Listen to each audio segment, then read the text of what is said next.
The Deeds of the Saxons by Widukind of Corvey, Book 1. Here begins the preface to the first book for Lady Mathilda, the daughter of the Emperor.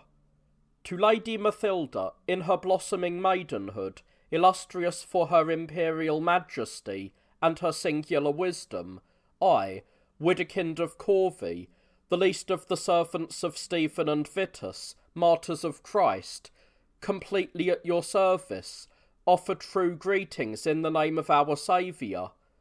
Although the unique glory of your father's power exalts you, and your highly renowned wisdom graces you, our humility presumes upon the ever-present clemency of your sceptre, because our devotion, even though it is not worthy, has been received by your grace.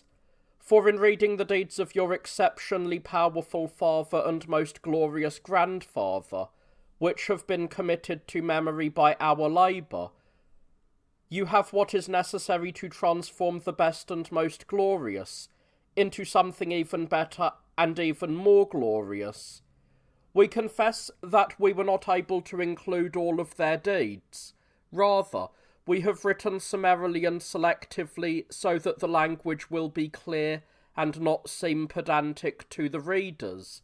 But first, I have taken care to write a little bit about the origin and status of the people whom Henry ruled initially as lord of their affairs, so that in reading these things you can delight your soul, relieve your cares, and have time for beautiful leisure. Therefore, may your splendour read this book, and be mindful of the piety and devotion with which we wrote it. Farewell. After the first of our works, in which I portrayed the triumphs of the soldiers of the highest emperors, no one ought to wonder that I wished to commit to writing the deeds of our princes. In that earlier work, I fulfilled in so far as I was able the obligations due to my profession. Now I do not shrink from exerting myself in the same manner, to the extent that I can, on behalf of my family and my people. First, I will present a little bit of information about the origin and status of the people. In this section, I am relying solely on tradition, because the passage of so much time has clouded any certainty. There is a great deal of disagreement about this matter.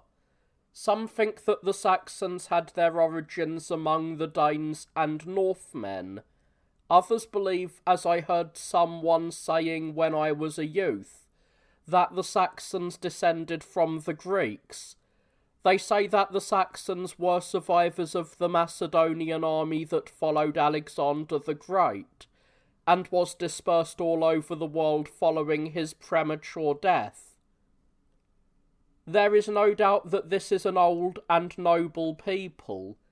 This is proven by the fact that they are mentioned in a speech by Agrippa to the Jews in Josephus, and are commented on by the poet Lucan. We know for certain that the Saxons came to this region by ship. They first arrived at a place that is still called Hadlon up to the present day. The inhabitants, who have been identified as the Thuringians, were very angry about the arrival of the Saxons, and attacked them. The Saxons fiercely resisted the Thuringians and captured a port. After they had fought for some time, and many had died, both sides were prepared to discuss peace, and enter into an agreement. They made a treaty with the following clauses, namely that the Saxons would have the freedom to buy and sell. However, they would not take up farming, and would refrain from killing or robbing the Thuringians. This treaty remained inviolate for a long while. However, since the Saxons lacked any money, or anything that they might buy or sell, they judged that the peace agreement was useless to them. It happened during that time that a certain youth disembarked from the ships loaded with a great deal of gold, including a golden necklace and golden armlets. One of the Thuringians whom the youth encountered along his path said to him, "What do you want with such a huge amount of gold hanging around your emaciated neck?" The youth answered, "I am looking for a buyer. I carry this gold for no other reason. For if I am starving, how can I enjoy this gold?" So the Thuringian asked him about the quality of the gold and how much it cost. The Saxon responded, saying, "I have not set a price. Whatever you give me I will accept with thanks." Then the Thuringian, laughing at the youth, said, "What if I fill your pouch with this dust?" For at that particular spot the ground was quite turned up. Without any delay the Saxon opened up his pouch and received the earth, and then handed over the gold to the Thuringian. Both returned happily to their own people. The Thuringians praised their fellow Thuringian to the heavens for having deceived the Saxon by means of such an impressive fraud. They considered him the most fortunate among all mortals for having gained such a huge quantity of gold for such a small price. Certain of this victory, they celebrated as if in triumph over the Saxons themselves. In the meantime, the Saxon, stripped of his gold, but loaded with a great deal of earth, approached the ships. His friends ran up to him, wondering what he had done. Some of his friends began to laugh at him, others began to reprove him. They all thought that he was crazy. But then he demanded silence and said, "Follow me, O best of Saxons, and you will see how my madness benefits you." Then, although doubtful, they followed him as if he were their leader. He took up the earth and spread it as thinly as possible over the nearby fields, and then secured these places with fortified encampments. However, when the Thuringians saw the Saxon fortified camp, its existence seemed intolerable to them. They sent messengers to complain about the Saxons violating the treaty and breaking the peace. The Saxons responded that they had kept the treaty unbroken up to the present. They wished to keep in peace the land that they had purchased with their own gold, but they would certainly defend it by force of arms if it were attacked. When they heard this, the Thuringians cursed the Saxon gold, which earlier they had proclaimed as a source of joy, and also cursed the one who shortly before they had proclaimed as lucky, calling him the author of their destruction and of the destruction of their region. Then, burning with anger and blind with lust for battle, the Thuringians attacked the Saxon encampment, but without any order or plan. The Saxons who were prepared received the enemy onslaught and cut them down. As the battle turned out well for the Saxons, by the law of war, they obtained all of the territory that was located nearby.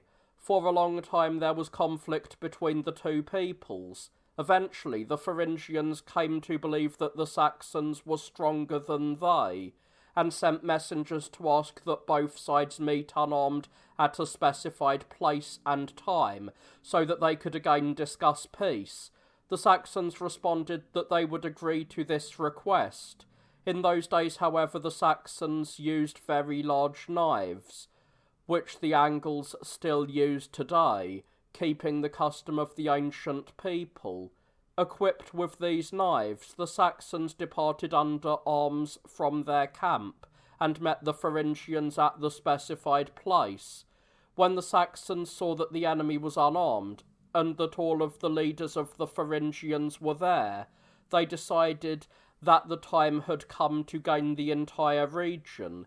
So they pulled out their knives and rushed unexpectedly at the unarmed men.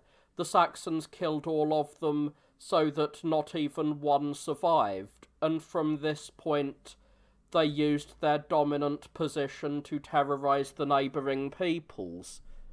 There are some who hold that the name Saxon was given to them because of this deed. In our language, these knives are called a sax. Thus, they are called Saxons because they killed such a multitude with their knives. While these events were going on in Saxony, which now had become the name of this region, Britain was being attacked by neighbouring nations. Britain long before had been established among the provinces by the rule of Vespasian, and had lived happily for a long time as a client of the Romans. But now Britain appeared to be deprived of Roman help. For following the murder of Emperor Martialis by his soldiers, the Roman people were worn down by external wars, and did not have sufficient strength to provide aid to their friends. Therefore, for the protection of the region, the Romans constructed a huge defensive work, stretching from sea to sea, where it seemed that the enemy would attack. They then departed the region. But for a fierce enemy that was ready for war, it was not at all difficult to destroy this defensive work when faced by a soft people who were hesitant to go into battle. Therefore, as the fame of the deeds of the Saxons spread, the Britons sent a supplicant legation to ask for their aid. The representative said, "O greatest Saxons, the miserable Britons, worn down by the repeated attacks of their enemies, and utterly crushed, having learned of your magnificent victories, sent us to you to beg that you do not withhold your aid from them." They ordered that a wide and spacious land, filled up with a great abundance of all things, be given over to your authority. Up until now, we have lived freely as a client and under the protection of the Romans. After the Romans, we do not know anyone better than you. Therefore, we seek refuge beneath the wings of your military strength. We will be superior to our enemies with your strength, and with your arms. We will freely accept whatever kind of service that you require. The fathers briefly responded with this statement: "You should know that the Saxons are the fast friends of the Britons and will always stand by them in times of need and for their advantage." The messengers happily returned to their fatherland and brought even greater joy to their comrades with this hoped-for news. Then the promised army was deployed to Britain, and was happily received by friends. In a short time the army freed the region of thieves and returned the fatherland to its inhabitants. Nor did this require much work. Those who heard reports of the Saxons were overwhelmed, struck down by fear. They were routed while the Saxons were still far away. The peoples opposed to the Britons were the Scots and the Picts. While they were fighting against these peoples, the Saxons received everything that they required from the Britons. They remained in this region for some time and made good use of their feigned friendship with the Britons. The commanders of the army saw that the land was broad and fertile. They also understood both that the inhabitants lacked an interest in fighting, and that the greater part of the Saxons did not have secure homes. Therefore, the commanders sent messages to recall the larger army. The Saxons then made peace with the Scots and Picts, and in conjunction with them made war on the Britons and drove them from the region. The Saxons then divided the lands under their own authority, and because the island is situated in a certain angle of the sea, the people there are called Anglo-Saxons, even into our own time. If anyone wishes to know more about all of these matters, let him read the history of this people, where he will find how and under which leaders all of this took place. They will also learn how the Saxons came to the name of Christianity through the most holy man of that time, namely Pope Gregory. We now return to the path of the history on which we began. After this, Hugh, the king of the Franks, died. He did not leave any heirs other than a single daughter named Amalberga, who married Irminfrid, the king of the Thuringians.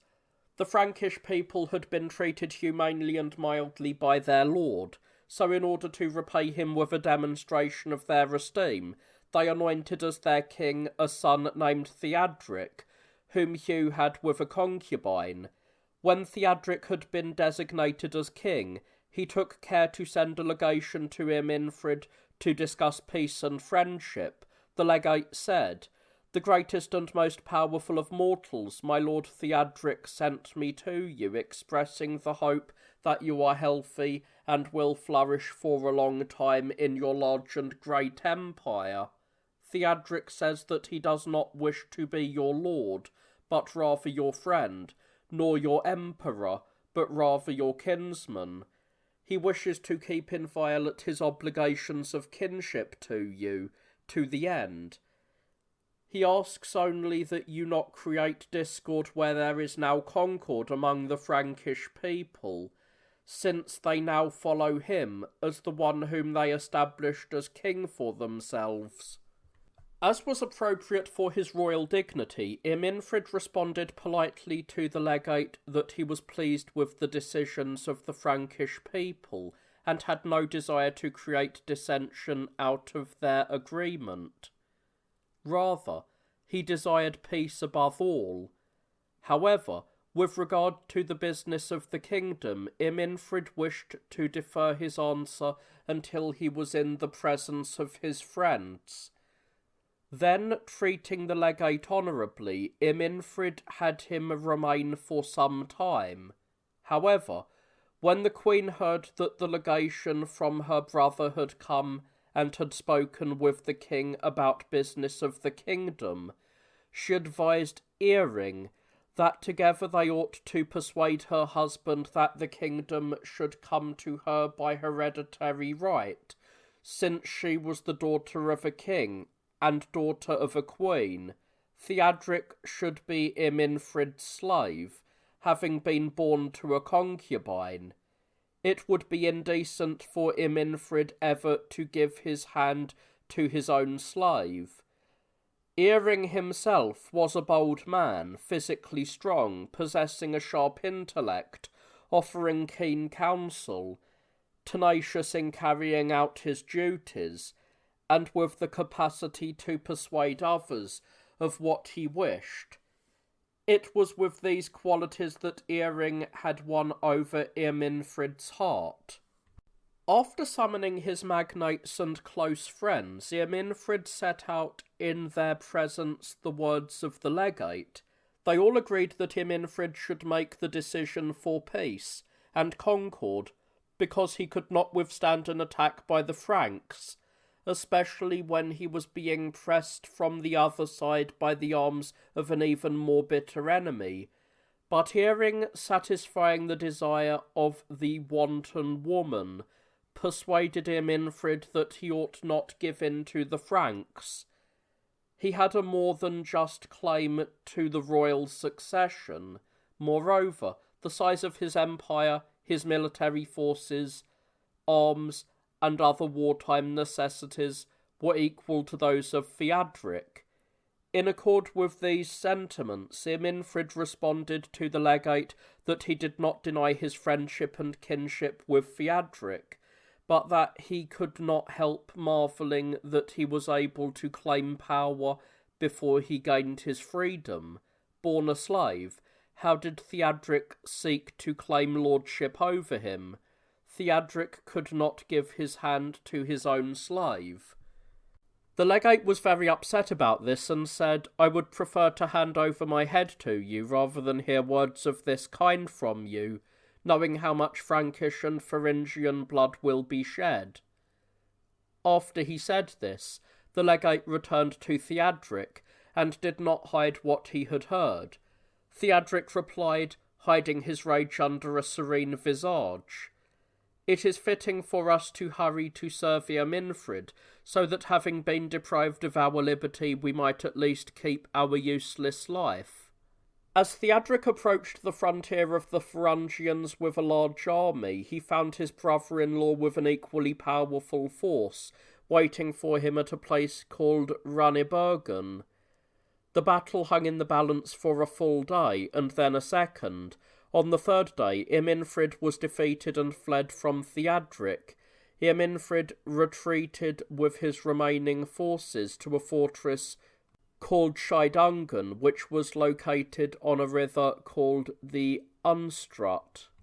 Theodric summoned the senior officers and troop commanders of his army and asked for their views regarding whether they should pursue Irminfrid or return to the fatherland. Among those whom Theodric consulted was Waldric. He said, "I think that in order to bury our dead and care for the wounded, and to mobilise a larger army, we ought to return to the fatherland.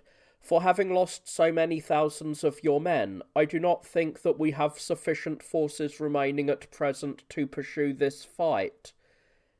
If the innumerable barbarian nations rise up against us, what forces will you use to conquer them, after so many of our men have been wounded?" However, Theodric also had a very clever slave whose advice he frequently had tested and found sound. As a consequence, Theodric had developed a certain intimacy with him. After being asked to give his view, this man said, "It is always the most desirable course to persevere when engaged in honourable matters.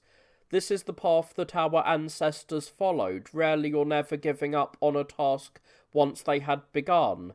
Nor do I believe that our own labours match theirs. They overcame the enormous armies of other people with their much smaller forces. Now that the land is in our power, will our departure offer the defeated a chance for victory? I would love to return to my fatherland and see my closest friends if I believed that our enemy would waste this time. Perhaps our wounded need this respite. Leave the care of the fortified camps to the wounded. I reckon that for those with a vigorous attitude, this is the greatest desire. Of course, our army has been greatly diminished by the deaths of so many men. Have all of the enemy escaped death? No, only a few remain. Their leader himself has hidden himself away like some little beast in its den, surrounded by the walls of a fortress. He does not dare even to take a peek at the sky out of fear of us. But he does not lack money with which to employ the barbarian nations, nor does he lack military forces, although these are now worn out. However, they will be restored completely in our absence. It is not fitting for the victorious to give over the sight of their victory to the defeated. Do we have sufficient garrisons to man every fortress? We will lose all of these strongholds in the time it takes us to depart and return." After the slave had spoken, Theodric and all those eager for the glory of victory decided to remain in camp, and sent word to the Saxons, who had now been the bitter enemies of the Thuringians for a long time, and asked if they would provide aid. Theodric offered that if the Saxons defeated Irminfrid and captured his fortress, he would hand over the land to them as their eternal possession. Without delay, the Saxons dispatched 9 commanders, each with 1,000 fighting men. The commanders all came into Theodric's camp, each accompanied by 100 fighting men, leaving the remaining forces outside. The commanders greeted Theodric with words of peace, and he cheerfully received them. After they had shaken hands, Theodric gave an extensive report to the Saxons. They said, "The Saxon people who sent us to you are devoted to you and ready to follow your commands. We are prepared for whatever you order. We are prepared to defeat your enemies, or, if this is what fortune demands, we are prepared to die for you. You should know that the Saxons wish for nothing other than to be victorious or to die. We cannot make any greater offering to our allies than to spurn death for them. It is our deepest desire that you learn this through your own experience." After the Saxons had spoken this way, the Franks were amazed at the enormous size and fierce spirit of these men. They also wondered at their unfamiliar manner of dress, their arms, their hair flowing over their shoulders, and above all, at the great constancy of their spirit. For they were dressed in military cloaks, and were equipped with long spears, and stood leaning on small shields, with large knives across their backs. There were some who said that the Franks did not need so many friends of this type, for the Saxons were an indomitable race of men, and if they inhabited the lands now being discussed, it seemed likely that it would be they who some day destroyed the Frankish Empire. But Theodoric was concerned for his own needs, and putting his trust in these men, he ordered them to prepare to assault the fortress. Leaving the presence of the king, the Saxons set up their fortified camp on the south side of the fortress in meadows adjacent to the river. At the first light of the next day, they took up their arms, attacked the outer works of the fortress, and burned them. After they had captured and burned the outer works, the Saxons formed a phalanx opposite the eastern gate of the main fortress. The men inside the walls, as they saw the phalanx being formed and realised that they were in extreme danger, boldly burst out of the gates, and rushed against their adversaries in a blind rage. After both sides had hurled their spears, they began to fight with swords. A vicious battle ensued. Many died on both sides. The Thuringians were fighting for their fatherland, their wives and children, and finally for their own lives. The Saxons were fighting for glory and to gain land. There was a huge clamour from men encouraging each other, from the breaking of arms, and the groans of the dying. The entire day passed in this spectacle. Finally, when the dead lay everywhere, and cries were rising all over, and neither side had given any ground, the late hour finally brought the battle to an end. Many of the Thuringians were killed on this day, and many were wounded. The Saxon dead numbered 6,000. Therefore, Earing, accompanied by a supplicant legation, was dispatched by Irminfrid, along with all of his treasure, to have discussions with Theodoric about peace and a voluntary submission. When Earing arrived, he said, "He who was once your kinsman, and is now your slave, sent his treasure to you, so that even if you do not show him mercy, at least you will have some compassion for your sister and for your nephews, who now find themselves in exceptionally difficult circumstances." Earing wept while he was speaking. Then one of the commanders, whom Earing had corrupted with gold, added that it was appropriate to a king's clemency that he not spurn such a request, and that he not forget what they had in common. Rather, it would be more useful to accept as a loyal supporter a man whom he had defeated, and was now contrite, and who would never be able to rebel against Theodoric, than it would be to rely on this indomitable race of men, which endured through every difficulty, and from whom the Frankish Empire could expect nothing but danger. In the just completed war, Theodoric had been able to see how hard and unbeatable the Saxons really were. It would be better to make use of the Thuringians and together drive the Saxons from his land. Against his will, Theodoric was moved by these words. He promised that the next day he would receive his brother-in-law and withdraw from his alliance with the Saxons.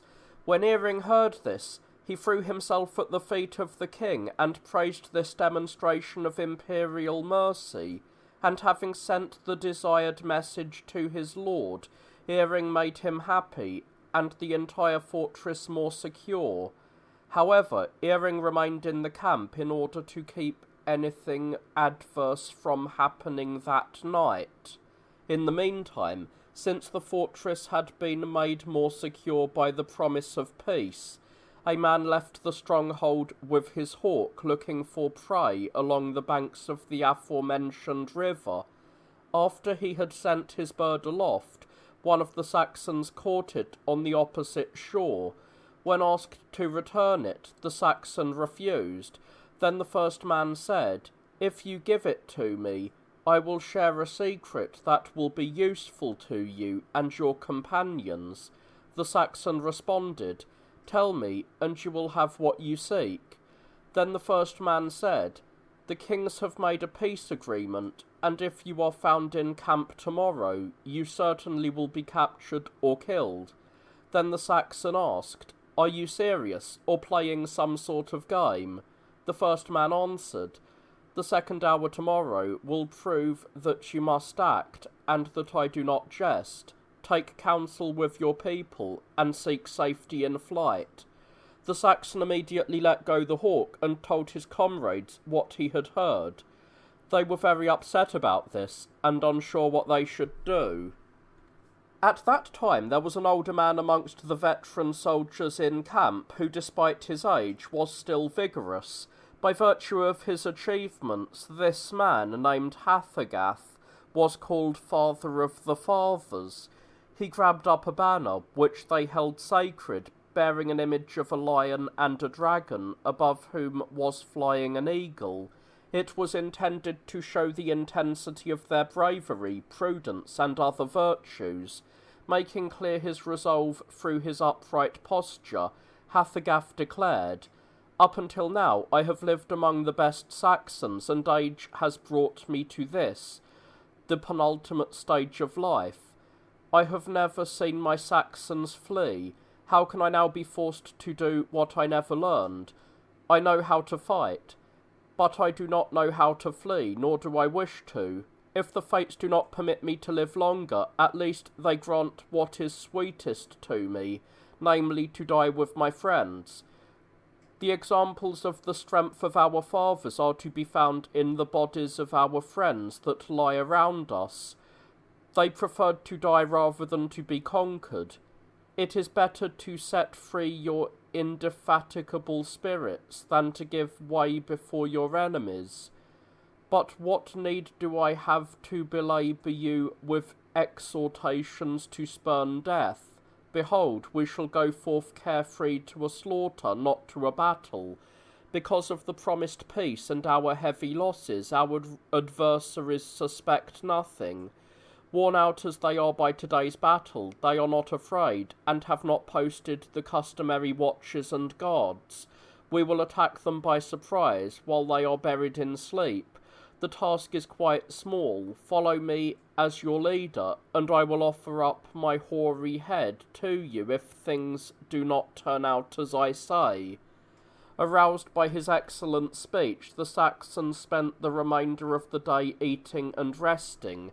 Then, at the first vigil of night, when the people customarily are in the deepest sleep, the signal was given, and the Saxons took up their arms. With their leader preceding them, they rushed over the walls, finding them empty of guards or a watch, and entered the fortress with a great shout. Their adversaries were routed by the noise. Some sought safety in flight, some wandered like drunkards through the streets and along the walls of the fortress. Some ran to the Saxons, thinking that they were their fellow citizens. The Saxons killed all of the adults and kept the youths as booty. The night was full of shouts and death and theft.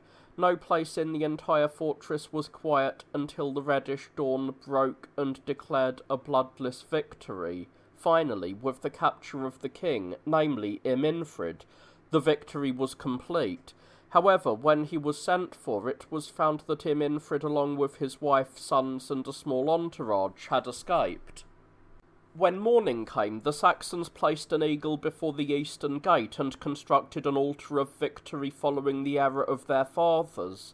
They worshipped their divinities in their own manner. In worshipping one of them, called Mars, they imitate Hercules with an image of columns. They worship this divinity in the place of the sun, whom the Greeks called Apollo. From this it seems likely that those who think that the Saxons had their origin among the Greeks have a point, because the one whom we call Mars is called Hermin or Hermes in Greek. We use that word up to the present day, both to praise and to condemn, although we do not know what it really means. They spent 3 days celebrating their victory, dividing up the booty from the enemy, celebrating funeral rites on behalf of the dead, and praising their leaders to the heavens. They acclaimed him for having a divine spirit and heavenly strength, since it was through his constancy that he brought them to achieve this victory. All of this was completed according to the memory of our ancestors on the 1st of October. These days of error have been transformed through the decrees of religious men into fasts, prayers, and offerings by all of those who became Christians before us. When this was completed, the Saxons returned to Theodoric in the camp. He received them with considerable praise and granted this land to them as an eternal possession. They were named the comrades and friends of the Franks. They first settled in the fortress whose walls they had spared from the fire, so that they could use them for their own defence. But I do not wish to leave out what happened to the kings, because it is a remarkable account. Earring was sent to Theodoric on the same day that the city was captured. The night of the attack he had remained in camp as a guest of Theodoric. When Theodoric heard that Irminfrid had escaped, he acted to bring him back by trickery, and to have him killed by Earring, at the point when it appeared that Irminfrid was to receive very generous gifts from Theodoric, and to be honoured with great power in his kingdom. Theodoric himself would stand aside from Irminfrid's murder, as if he had nothing to do with it. At first, Earring was unwilling to accept this task. However, finally corrupted by false promises, he gave in, and said that he was prepared to do Theodoric's will. Irminfrid was recalled, and threw himself at the feet of Theodoric. Earring, who was standing nearby with his sword drawn, as if a royal bodyguard, killed his prostrate lord. The king immediately turned to him and said, "You have made yourself hateful to all men by this deed, by the killing of your lord. You have an open path to leave us. We do not wish to have any part or share in your evil." Earring responded, "Is it right that I have become hateful to all men because I have submitted to your deceptions? Before I depart, I will purge this evil that I have done by avenging my lord." And since he was standing with his sword still drawn, Earring cut down Theodoric, and placed the body of his lord over Theodoric's corpse, so that in death Irminfrid might at least conquer the man who had defeated him in life. Then, making a path with his sword, Earring departed. The reader will have to decide whether this account is to be believed. We cannot help but wonder, however, that this story has been so widely preserved that we use Earring's name up to the present day to denote the Milky Way. After the Saxons gained the land, they remained in complete peace, enjoying their partnership and friendship with the Franks. They distributed part of the land to friends who had provided them with aid, and also to freedmen. They imposed tribute on the remainder of the peoples whom they had defeated. It is for the following reason that the Saxon people, aside from those in slavery, is divided into 3 parts according to their descent and to their law. Leadership over the entire people was entrusted to 3 leading men, each of whom was content with the power of mobilizing the army from within specified boundaries. We call these the armies of the eastern peoples, the Engren and the Westphalians, because of the places where the people lived and because of what they called themselves. If a general war broke out, a man was chosen by lot to take a leading role in conducting the war, and the Saxons were all supposed to obey him. However, once the war was over, each of the Saxons lived content with his own power, with equal rights under his own law. It is not my purpose to explain the variety of our laws in this book, since a thorough discussion of the Saxon law can be found in many other works. The Swabians settled the region across the Bode, which they invaded at the time when the Saxons, along with the Lombards, invaded Italy, as their history recounts. It is for this reason that the Swabians use different laws than the Saxons. Ultimately, the Saxons experienced varying degrees of Frankish trustworthiness, but it is not necessary for us to discuss this, since much can be found in the writings about their deeds. The Saxons remained bound to their ancestral era until the time of Charlemagne. Not only was Charlemagne the most powerful of kings, his power was equalled by his wisdom. As there was no man in his age who was wiser than he, Charlemagne decided that it was not proper to permit a neighbouring and noble people to be bound by vain error. He used every means to bring them to the correct path. He forced them to this, sometimes with seductive enticements, and sometimes with war. Finally, in the 30th year of his imperial rule, for he had been transformed from a king into an emperor, he finally obtained the end for which he had not ceased to struggle over those many years. As a consequence, those who had been the companions and friends of the Franks now were their brothers. As we see today, it was as if they had been transformed into one people through their shared Christian faith. The last of the Carolingians who ruled the East Franks was Louis, the son of Arnulf, who was the son of the brother of Charles, the great-grandfather of King Lothar. Louis did not live for many years after marrying Liutgard, the sister of Brunn and the great Duke Otto. Their father was Liudolf, who travelled to Rome and brought back relics of the blessed Pope Innocent. It is from this background that Brunn, while he administered the entire Duchy of Saxony, led an army against the Danes, overwhelmed by a sudden flood before he reached the place where the battle was to take place. Brunn perished along with his entire army. He left the duchy to his brother, who was inferior to him in age, but who was superior to him in every other virtue. King Louis did not have a son, so all of the Franks and Saxons sought to give the royal crown to Otto. He declined the offer as if the burden of rule was too heavy for him. By Otto's counsel, Conrad, formerly Duke of the Franks, was anointed as king. However, Otto always and everywhere acted as the one who actually wielded power. Otto had a son who was needed by the whole world. The greatest and best of kings, Henry was the first who ruled independently in Saxony. Henry adorned his life with every kind of virtue from the earliest of his years.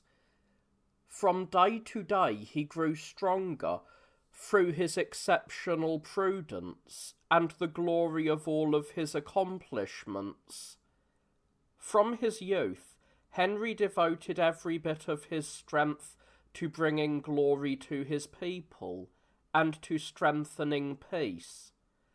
When the father saw the wisdom of the youth and his exceptional judgment, he dispatched Henry with a Saxon levy and the ducal military household against the Dalaminzi, whom he himself had fought for many years.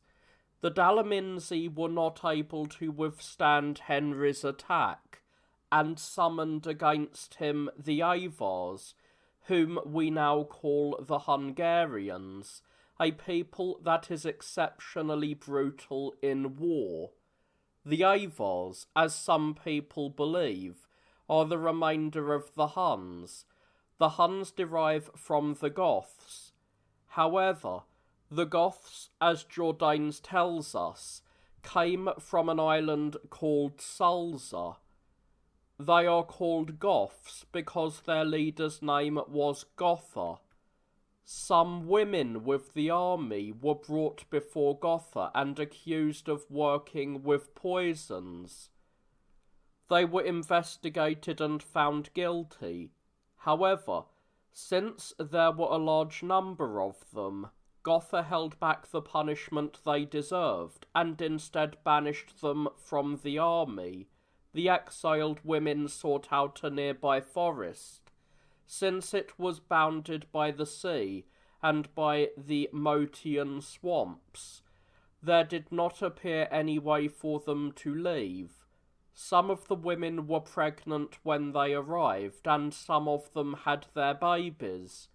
These offspring then had more and more children until the people became very large. They lived like wild animals, uncivilized and indomitable, and became exceptionally keen hunters. After many centuries of living there, they were completely unaware of any other part of the world, but it happened that they found a doe while hunting and pursued it until, following its lead, they crossed through the Motian swamps on a route that heretofore had remained impassable to any man. Once through, they saw cities and fortifications and a previously unknown race of men. They then returned along the same path and told their comrades what they had seen. A great many of them then set out, driven by curiosity, to test what they had heard. When the people of the nearby cities and strongholds saw this unknown multitude, whose clothing and appearance seemed horrible, they thought that they were demons, and fled. At first the newcomers were stupefied, amazed at the appearance of these new things, and abstained from murder and rapine. However, since no one resisted them, they were overcome by human desire. They murdered a great many people, and, from that point on, did not spare anything. After they had taken a huge quantity of booty, they returned to their settlements. But seeing how everything had fallen to them, they returned with their wives, children, and all of their farming equipment. They devastated all the peoples who lived nearby, and finally began to settle in Pannonia. The Hungarians were defeated by Charlemagne, driven across the Danube River, enclosed within a huge wall, and prohibited from raiding other peoples in their customary manner. However, during the reign of Arnulf, this work was undone, and a path was opened up for them to renew their killing, since the emperor angered Zwentibold, the king of the Moravians. The great slaughter and tremendous injuries inflicted by the Hungarians on the Frankish Empire are attested by the cities and regions that remain desolate up to the present day. We judge it useful to provide information about this people so that your highness will understand the kind of people against whom your grandfather and father fought, and from what kind of enemies almost all of Europe has been liberated by the strength of your grandfathers and fathers' wisdom, and under their banners. The Hungarian army mentioned above was guided by the Slavs and inflicted great slaughter in Saxony. After taking huge quantities of booty, they returned to Dalmatia, and met another Hungarian army there. The Second Hungarian Army threatened to make war on the allies of the First Army because they refused to provide help to them, while leading the First Army to such great plunder. So it happened that Saxony was laid waste a second time by the Hungarians. The First Army awaited the Second in Dalmatia, and by their presence caused such a dearth of food that the Dalmanzi were forced that year to leave their own homes and serve other nations to obtain sustenance. When the father of the fatherland and great duke, Otto, died, he left to his illustrious and magnificent son Henry ducal power in all of Saxony. Otto had two other sons, named Thankmar and Leodulf, but they had died before their father. However, King Conrad had often experienced the strength of the new duke and feared to grant him all of his father's power. Because of this, Conrad incurred the indignation of the entire Saxon army. Conrad deceptively said many things in praise of the glory of the great Duke Otto, and promised that he would give even greater reward to Henry and would honour him with an even greater office. However, the Saxons did not listen to these insincere offers, and persuaded their duke that if Conrad did not wish to honour Henry willingly with his father's office, Henry would be able to have what he wished against the king's will. For his part, the king realised that the Saxons now regarded him in even more suspect manner than was their custom, and knew that he would not be able to defeat the duke in a publicly sanctioned war, because the latter was supported by a powerful military household and an exceptionally large military levy. So Conrad took action to have Henry killed by some kind of trick. The most appropriate man for this task, it is said, was the bishop of the See of Mainz, named Hatto. He was born into a socially obscure family, but had a sharp intelligence. However, it was difficult to determine whether his advice led to better or worse ends. This can be seen from one of his deeds, for there was a struggle between Conrad, the father of King Conrad, and Adalbert, Henry's nephew, from his sister. The first killed was Adalbert's brother.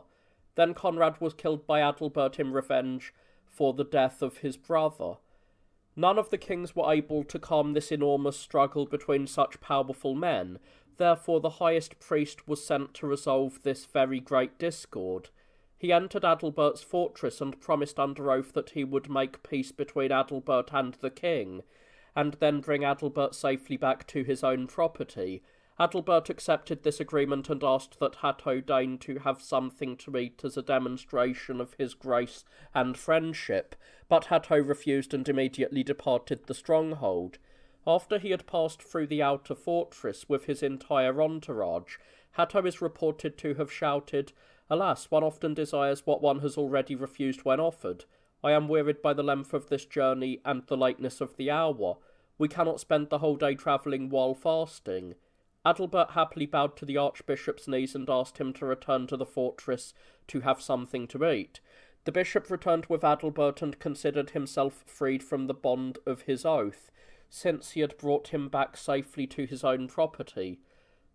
After this, Adalbert was presented to the king by the bishop and was sentenced to death. What is more vile than this act of treachery? But it is true that by cutting off this one head, the heads of many other people were saved. And what is better than advice that resolves conflict and brings peace? And so, with this same fickleness, Hatto approached the man who was granted to us as our own through the mercy of the highest, and had a golden talk made for him, and invited him to a meal, so that Hatto might honour him with generous gifts. In the meantime, the bishop went to the goldsmith to see the work, and is reported to have groaned when he saw the talk. The smith asked Hatto why he had groaned. He responded that this talk would be stained by the blood of a great man, and one dear to him, namely Henry. The smith kept silent about what he had heard, but when the work was completed and delivered, the smith asked for and received permission to go on a journey. The smith then went to the duke, who was travelling on the business just mentioned, and told him what he had heard. Henry, who was very angry, summoned the bishop's messenger, who had come some time earlier to issue an invitation, and said, "Go tell Hatto that Henry does not have a harder neck than Adalbert, and that we think it is better for us to remain at home and consider how we might serve him, than to burden him excessively with our enormous entourage." Henry immediately seized all of the lands in Saxony and Thuringia that belonged to Hatto.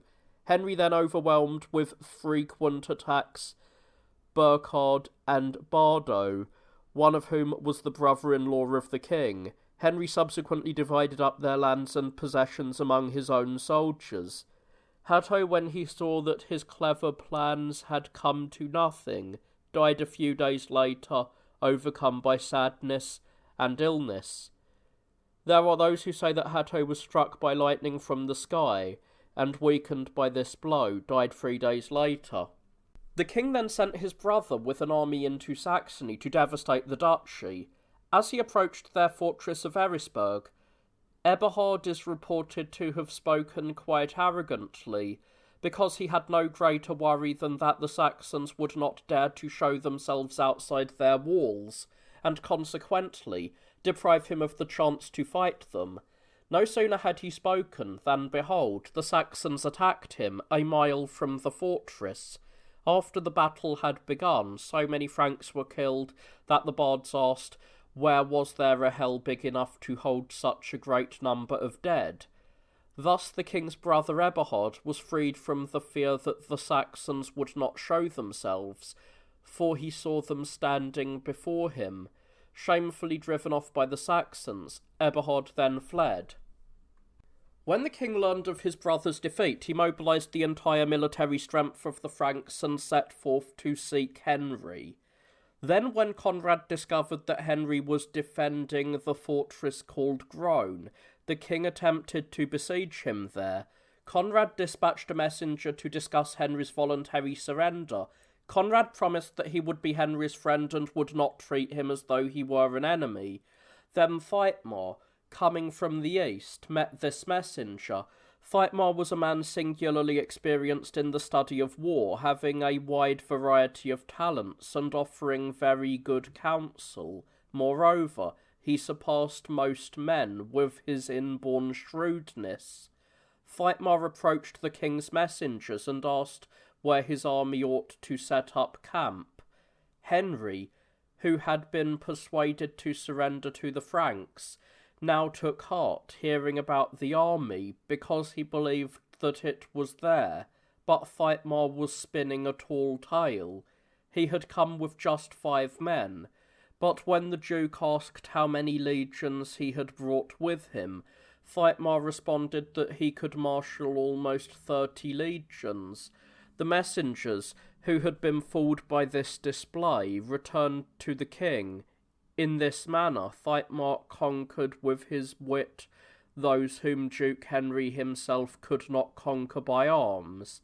Before first light, the Franks abandoned their encampment, and each one returned to his own home. The king then marched into Bavaria and fought against Arnulf. It was there, as they say, that Conrad was wounded and returned to his fatherland. When he realised that he was dying, and just as importantly that he had lost his good fortune, Conrad summoned his brother, who had come to visit him, and addressed him in this manner. "I know, my brother," he said, "that I am not able to hold on to this life much longer. God, who ordains such things, has ordered it, and I am overcome by a serious illness. Therefore, consider this matter that affects you the most. Reflect on what is required by the entire kingdom of the Franks, and accept the advice of your brother. We have the ability to mobilize and lead professional soldiers and the levy. We have fortresses and arms, and the royal insignia. We have everything that is required of kings, other than good luck and a suitable temperament. Good fortune, along with the most noble of qualifications, has passed to Henry. So the height of public power in the state has passed in turn to the Saxons. Take up these insignia, the holy lance, the golden bucklers, and their cloak, the sword of the ancient kings, and crown, and go to Henry. Make peace with him, so that you can have a perpetual compact with him. Why should the Frankish people, along with you, die at his hands? For truly he will be king and emperor of many people." After Conrad had spoken, his brother responded, weeping, that he would agree. After this the king died. Conrad was a brave and powerful man, effective both in managing the kingdom and in prosecuting war. He was generous and cheerful, and outstanding in all of the virtues. He was buried in the city of Weitberg, to the tears and mourning of all of the Franks. As the king had ordered, Eberhard went to Henry and placed himself and the entire royal treasury at his disposal. Eberhard made peace and earned Henry's friendship, which he maintained on friendly and faithful terms until the end of Henry's life. Then, when all of the leaders and magnates of the army of the Franks had gathered in a place called Fritzlar, Eberhard designated Henry as king before the entire Frankish and Saxon people. However, when the highest priest, who at this time was called Herigar, offered Henry unction along with the crown, Henry did not spurn the offer, but also did not accept it. He said, "It is enough for me that I am called and designated as king in front of my magnates by God's will and your favour. Unction and a crown are for those who are better than we are. We judge that we are not worthy of such an honour." This speech was well received by the entire crowd. Raising their right arms towards heaven, they crowded around, greeting the new king with a great shout. After Henry had become king in this manner, he marched with his whole force to fight against Burchard, the Duke of Swabia. Burchard, although a fearsome warrior, realised, because he was also a very prudent man, that he would not be able to withstand an attack by the king, so he submitted himself as well as all of his fortresses and his people to Henry. After this success, Henry marched to Bavaria, where Arnulf ruled as Duke. Henry found Arnulf defending the city, which is called Regensburg, and besieged him there. When Arnulf realised that he could not resist the king, he opened the gates and went out to meet the king. He submitted himself and his entire duchy to Henry. Arnulf was received honourably by Henry, and named a friend of the king. From this point on, the king continually gained strength and prospered. As he grew ever more powerful, he gained in both prestige and reputation. After he had restored, pacified, and unified the kingdom, which had been troubled on all sides by both civil and external wars, Henry marched against Gaul and the kingdom of Lothar. Lothar was the son of Emperor Louis, the son of Charlemagne. Lothar's brothers were Charles and Louis. Charles received the regions of Aquitaine and Gascony, whose frontiers were marked in the west by the Spanish city of Barcelona, in the north by the English Channel, in the south by the Alpine summits, and on the east by the Meuse River. The region between the Meuse and the Rhine was granted as a kingdom to Lothar. Louis's kingdom extended from the Rhine to the frontiers of Illyricum and Pannonia, and from the Idar River to the frontier with the Danes.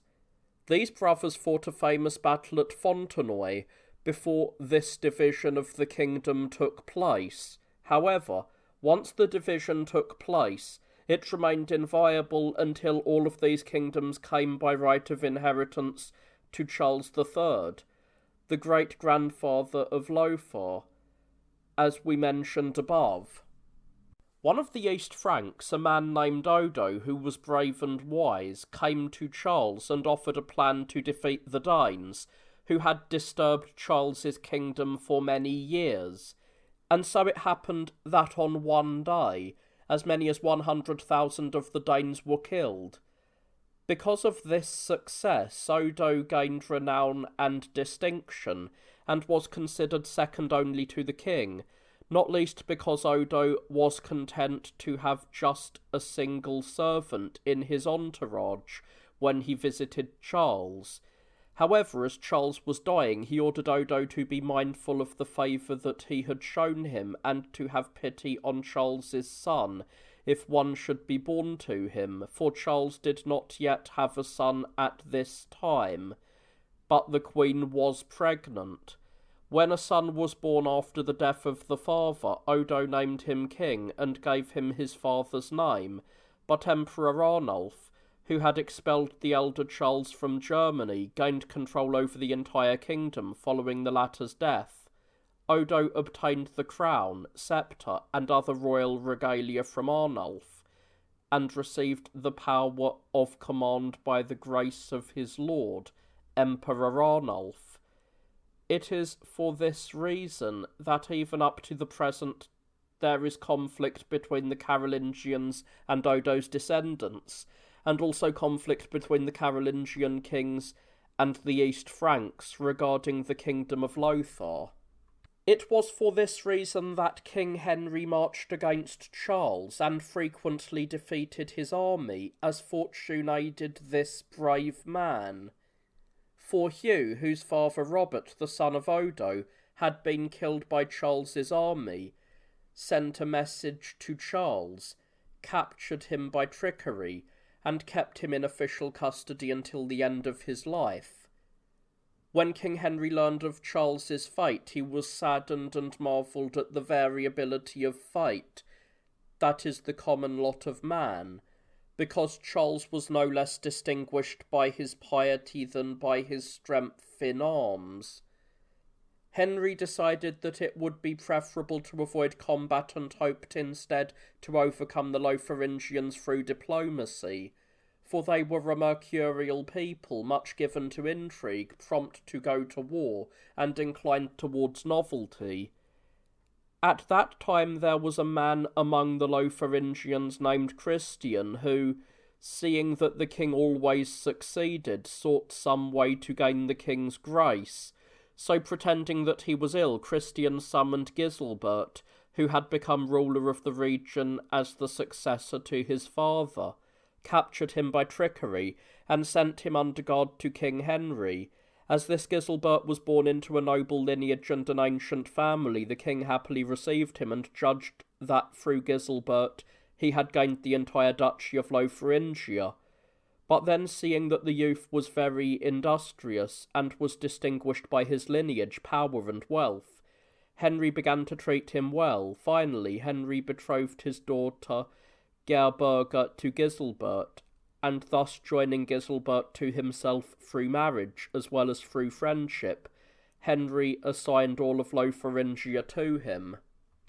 The distinguished, most noble, and singularly wise queen, named Mathilda, bore him several sons. The firstborn, the love of the world, was named Otto. The second was marked with his father's name, the brave and industrious man Henry. The thirdborn was named Brune, whom we see holding the office of the highest priest and of a great duke. Let no one say that Brune bears some guilt for this, since we read that Samuel the Saint and many others were both priests and judges. Mathilda also bore another daughter, who married Duke Hugh.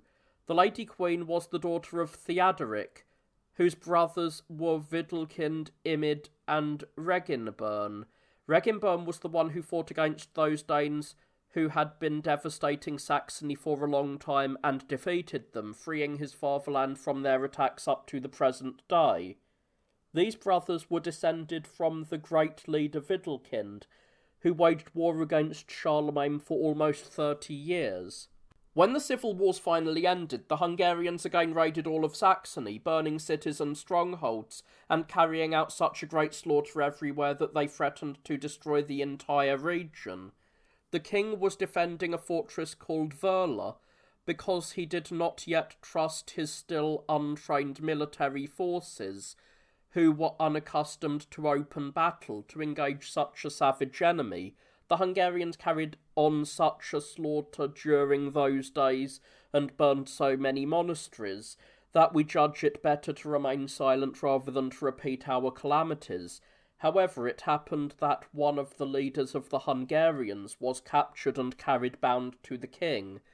The Hungarians prized him greatly and offered up an immense weight in gold and silver for his return. The king, spurning their gold, demanded peace instead.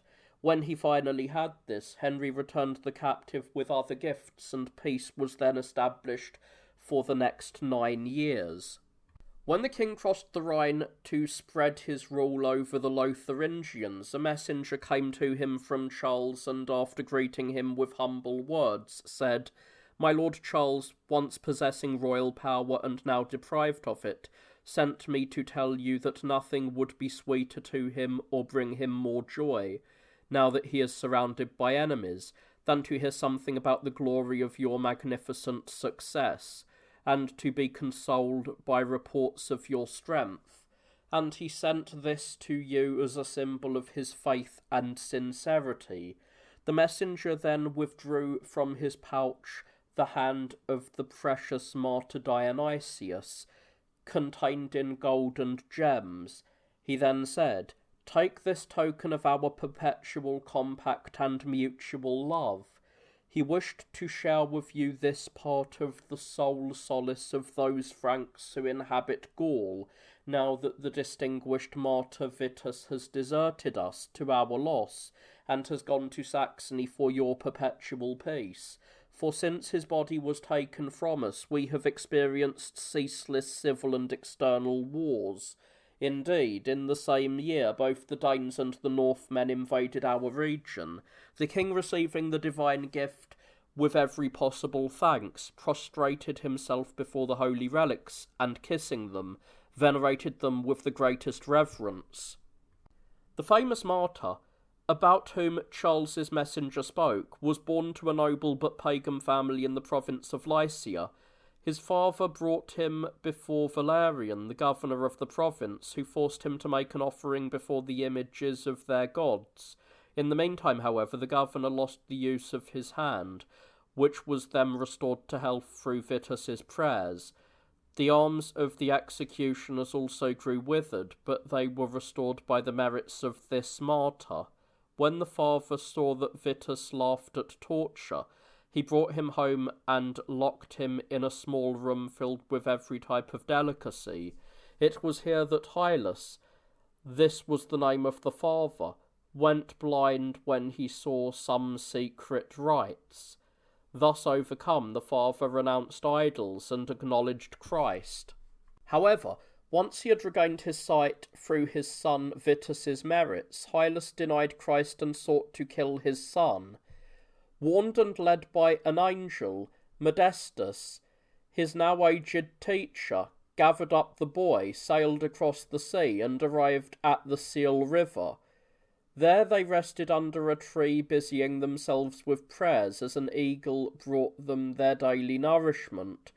The boy preached Christ to the people who visited them, and converted many of them, leading them to undergo baptism. After this he set off for Rome, having been summoned by the Caesar Diocletian. After the emperor's son had been freed from a demon by Vitus's prayers, Vitus was supposed to make an offering of incense to the gods.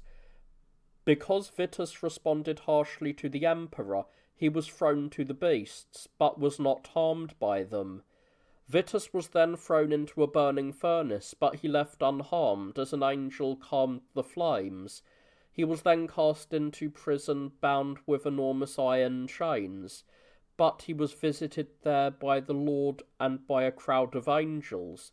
Finally, he was pressed into a torture device known as a castata, along with Modestus and a certain noblewoman named Crescentia. When all of their tortured bones had been broken, they were consoled by Christ, for the torturers were struck by bolts from heaven, and were terrified by a great burst of thunder, and fled from Vitus. Suddenly Vitus found himself in the place where earlier he had preached, because an angel of the Lord had brought him there. Then, after they had said their final prayers, they gave their souls up to heaven. A certain noblewoman named Florentia buried their bodies in the same place, which is called Marianus. I am recounting to your Highness Vitus's final prayer, so that you will understand how you might burn with love for him, and that by the ardour of this love you might earn his eternal patronage.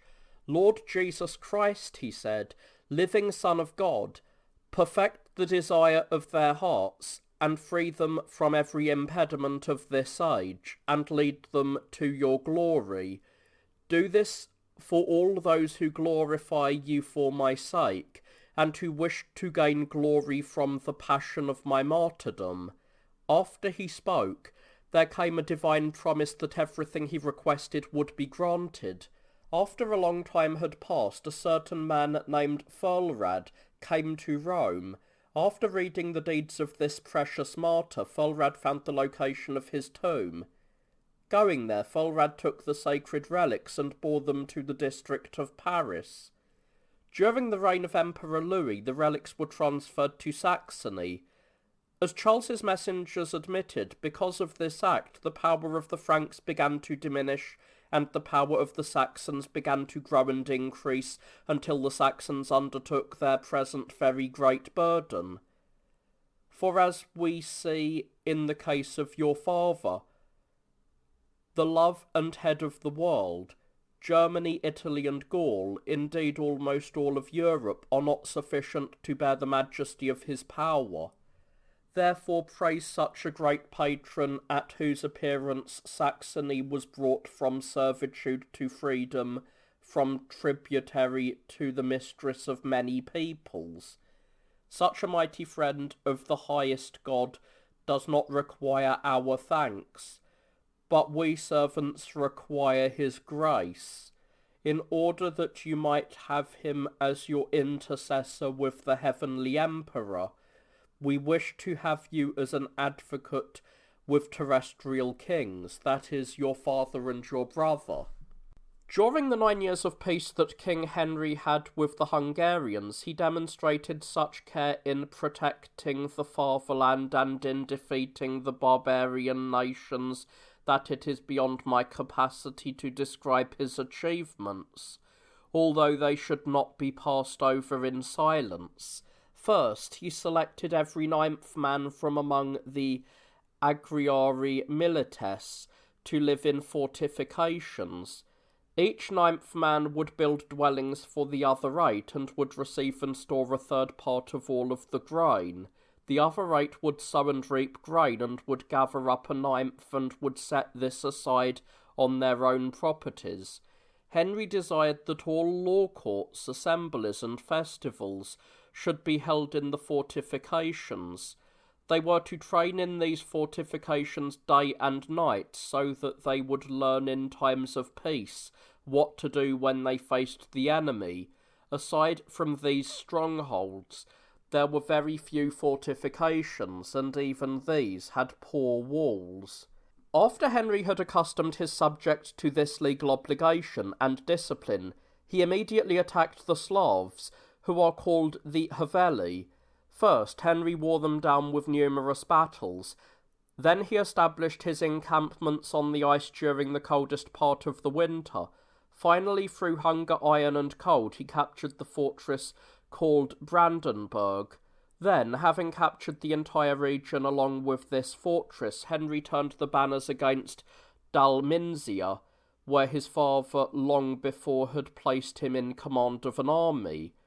There he besieged a fortress called Gana, and finally captured it after 20 days. Henry distributed the booty from the fortress among his soldiers. All of the adults were killed, while the youths and maidens were led off as slaves. After this, Henry marched to Prague, the fortress of the Bohemians, with his entire army. He received the surrender of the king of the Bohemians. Certain miraculous stories are told about this king, but we think it is better to remain silent about them because we have no proof that they happened. He was the brother of Boleslav, who remained loyal and helpful to the emperor as long as he lived, so Henry made the Bohemians tributaries and returned to Saxony. And so, after the following neighbouring peoples were made tributaries by King Henry, namely the Aboderites, Vilzi, Haveli, Dalminzi, Bohemians, and Radari, and peace had been established, the Radari rebelled. They mobilised a huge force and attacked a stronghold called Valsleben, which they captured, killing everyone living there, comprising a great multitude. All of the barbarian nations were inspired by this act and dared to rebel as well. In order to repress the ferocity of the barbarians, the expeditionary levy as well as a force of professional soldiers were dispatched under the command of Bernard, who already held authority over the province of the Radari. Feitmar also was dispatched to join the legate as a colleague. They were ordered to besiege the stronghold called Lenzen. On the 5th day of the siege, which was a Friday, scouts announced that an army of barbarians was not far off, and that the barbarians had decided to launch an attack on the Saxon encampment that night. After this had been confirmed by many others, the people believed the report, since it was corroborated. When the people had gathered around the tent of the legate, he issued orders following the advice that had been given to him that very hour by his colleague. The men were to remain prepared through the night in order to prevent a barbarian assault on their camp. When the large group of defenders had been ordered to stand down, emotions in camp were very mixed. Some were melancholy and others were happy. Some dreaded the battle and others were looking forward to it. The fighting men moved between hope and fear according to the nature of their personalities. In the meantime, the day went by, and the night was much darker than usual because of a huge rainstorm. Thus, by God's will, the evil plan of the barbarians was thwarted. As had been ordered, the Saxons remained armed throughout the night. Then at first light, after the signal had been given, they all received the sacrament. Then each man promised under oath first to the commanders and then to each other that they would do their duty in the present battle. After the sun rose, for fine clear weather had returned after the rainstorm, they raised their banners and marched out of the camp. The legate, who was in the first rank, launched an attack against the barbarians, but he was not able to overcome the innumerable enemy with his small force. When he returned to the army, he reported that the barbarians did not have many mounted men. However, because of their enormous number of men on foot, and because the rain the previous night had created such an obstacle, the enemy could not be drawn to engage in battle against his own mounted troops. As the sun blazed down on the wet clothing of the barbarians and made steam rise up to the sky, the people of God gained hope and faith as the brightness and serenity of his countenance shined around them. Then the signal was given, and the legate urged on the legions that charged with a great shout against the enemy. When it became clear that the great number of the enemy would not allow the Saxons to drive through them, they struck them on the left and right with their weapons. Whenever the Saxons were able to separate some of the Slavs from their fellows, they killed them all. As the battle intensified, with many dead on each side, and the barbarians still managing to maintain their formation, the legate ordered his colleague to provide support to the legions.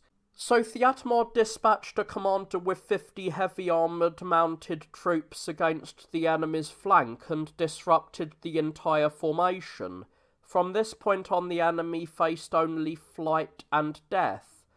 When they had been slaughtered throughout the fields, some of the survivors attempted to flee to the fortress, but the colleague prevented them from doing this, so they entered a nearby lake. So it happened that of this enormous multitude, almost all were killed by the sword or drowned in the lake. None of the foot soldiers survived, and just a few of the enemy mounted troops. The battle ended with the defeat of all of their adversaries. There was a huge burst of joy following the victory. Everyone praised the commanders, and each of the soldiers praised his fellows. Even the cowards enjoyed some praise, as often happens when there is such good fortune. The next day they marched to the aforementioned fortress. The defenders laid down their arms and asked only for their lives. This they received. The unarmed men were ordered to depart the city. However, the slaves and all of the money, along with the wives, children, and goods of the king of the barbarians, were carried into captivity. On our side, 2 men named Leuthar died, along with many other noblemen. The legate, his colleague, and other commanders returned to Saxony victorious. They were received honourably by the king, and given all due praise, since with God's favour and mercy their small force had gained a magnificent victory. The next day all of the captives as they had promised, were beheaded. The joy over the recent victory added to the royal marriage that was being celebrated with great magnificence at this time. For the king gave the daughter of King Edmund, who also was the sister of Adelstan, to his son Otto as a wife. She bore Otto a son named Liudolf, a great man who deservedly was dear to all of the people. She also bore him a daughter named Liutgard, who married Duke Conrad of the Franks. Now that the king had a military force that was proven in mounted combat, he decided to fight against the ancient foe, namely the Hungarians. So he summoned the entire people and addressed them with the following oration. Once your enemy was disrupted on every side by countless dangers, but now is free. You yourselves know this well, having laboured under the grinding weight of civil conflicts and foreign wars.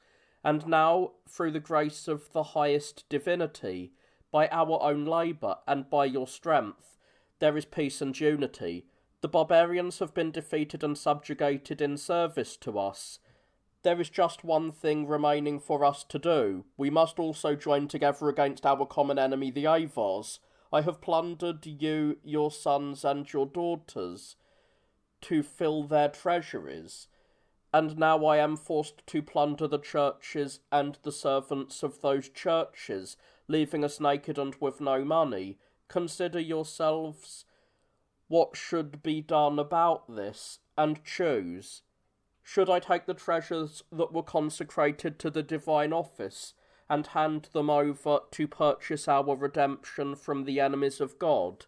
At this the people raised their voices to heaven, saying that they wished above all to be redeemed by the living and true God, because he was faithful and just in all of his paths, and holy in all of his works, promising to the king their full effort against this most vicious of people. They raised their right hands into the air and affirmed the pact. After he had made this agreement with the entire people, the king dismissed the assembled multitude. After these events, the Hungarian legates came to the king to receive their customary gifts, but they departed from him to return to their own lands empty-handed. When they heard this, the Avars did not delay. They hurried to enter Saxony with a large hostile force. They took the route through Dalmatia and sought help from their old friends, but the Dalmanzi, knowing that the Hungarians were hurrying to Saxony and that the Saxons were ready to fight them, gave a very fat dog to the Hungarians as their gift. The Hungarians did not have time to avenge this insult, as they were hurrying on to a different fight. For quite a while the Dalmanzi pursued their friends, while mocking them. When the Hungarians crossed the Thuringian frontier with their surprise attack, they raided throughout the land. They then divided their forces, with some heading west and others seeking to enter Saxony from the east and the south. But the Saxons, together with the Thuringians, gathered to fight them.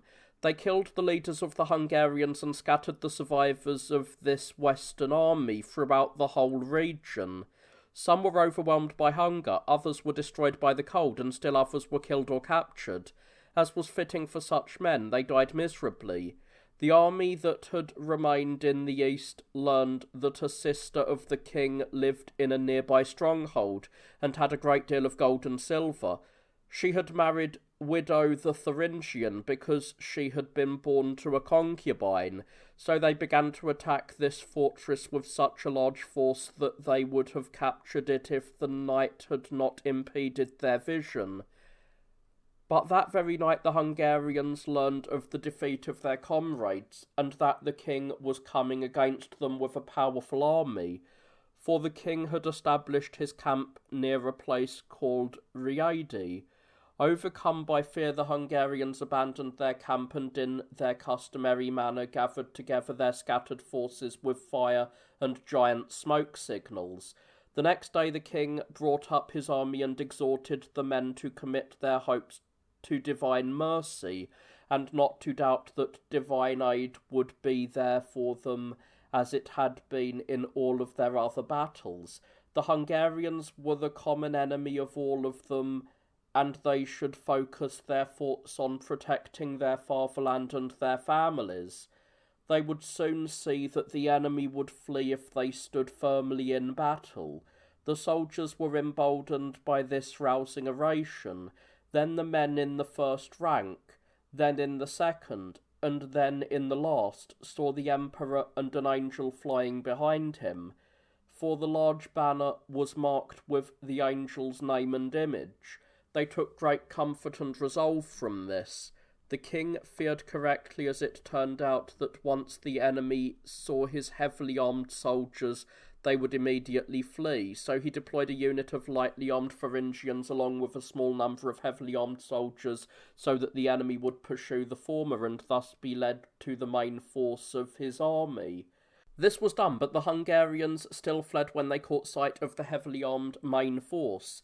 They fled for 8 miles, but very few of them were killed or captured. However, their camp was captured and all of the captives were set free. The king returned as a victor, as was appropriate. He gave thanks in every possible way to honour God for the victory that was granted to him by the divine will over these enemies. He gave over for the support of the church those payments that he was accustomed to give to the enemy, and he ordered that gifts be made to the poor. He was then hailed as Father of the Fatherland, Lord of the World, and Emperor. Reports of his power and strength spread far and wide to all the peoples and kings. The rulers of other kingdoms came to him and sought his favour, desiring the proven friendship of such a great man. Among them was Heribert, the brother-in-law of Hugh, because Raoul, who had been made king against every custom and law, had attacked him. Heribert asked Henry to protect him from his own lord.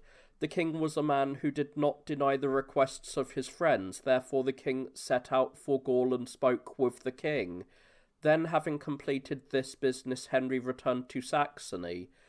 Since it was Henry's duty to exalt his own people, there were few, if any, illustrious men in all of Saxony whom he did not honour with an exceptional gift or office, or some other kind of governmental position. Henry was characterised by outstanding prudence and wisdom. He had in addition a powerful body that completed the adornment of his royal dignity. He was so much superior to everyone else in military exercise and games that he terrified them. He was so skillful in the hunt that one time he killed more than 40 wild beasts, and although he was friendly enough at feasts, he did nothing that diminished his royal stature. Indeed, he imparted such favour and fear to his soldiers in equal proportion that even when Henry was being sportive, they did not believe that they could permit themselves to show the same kind of playfulness. After he had defeated all of the neighbouring peoples, Henry attacked and defeated the Danes with his army because they had launched naval raids against the Frisians. After he forced the Danes to pay tribute, Henry had their king, named Canuba, receive baptism.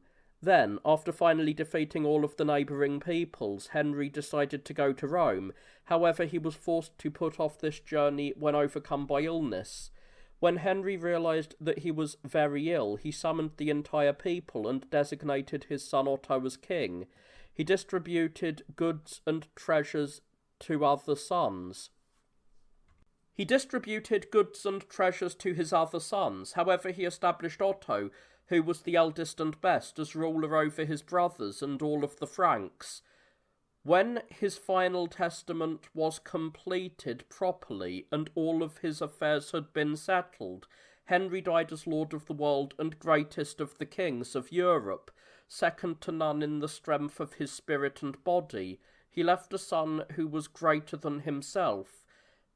He left to his son a great and wide empire that had not been left to him by his own father, but rather had been gained through his own efforts, and which had been granted to him by God alone.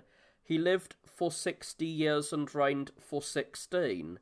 To the grief and tears of many people, his body was carried by his sons to the city called Quedlinburg, and was buried in the Basilica of St. Peter before the altar. To Lady Mathilda, the daughter of the Emperor, here begins the preface of Book 2. May this enormous labour, which I have begun, or rather have reworked, since the greater part of it has already been completed, be supported by your grace. For you are recognised correctly as the mistress of all of Europe, although the power of your father has now extended to Africa and Asia. For I hope that whatever should be found in this work that is less desirable shall be removed through the glorious mildness of your clemency, so that this work shall remain dedicated with the same devotion with which it was begun. Here ends the preface. After the death of the father of the fatherland, Henry, the greatest and best of kings, the entire Frankish and Saxon people chose as their ruler his son Otto, who long before had been designated as king by his father. Announcing the location of the universal election, they ordered that it be held at the palace at Aachen. This palace is nearby Jülich, which was named after its founder Julius Caesar. When Otto arrived there, the dukes and leading counts and a large number of other military officers who had gathered in the courtyard of the basilica that is associated with Charlemagne placed their new leader on a throne that had been constructed within that same basilica. They offered him their hands, swore loyalty to him, promised their support against all his enemies, and thus made him king according to their custom. While the dukes and other high officials were doing this, the highest priest, along with clerics of every rank, and the entire people, undertook a procession within the basilica in honour of the new king. As the king was walking, the highest priest met him and touched the king's right hand with his own left hand. The high priest was bearing his staff in his right hand, and was dressed in his alb, and further adorned with his stole and chasuble. He walked to the middle of the sanctuary and stood still. The high priest then turned to the people, who were standing all around, for circular ambulations had been constructed both above and below in this basilica, so that he could be seen by the entire people, and said, "Behold, I bring before you Otto, the elect of God, who long ago was designated by Henry, the ruler of the world, and who now has been made king by all of the leaders. If this election pleases you, show it by raising your right arms to the heaven."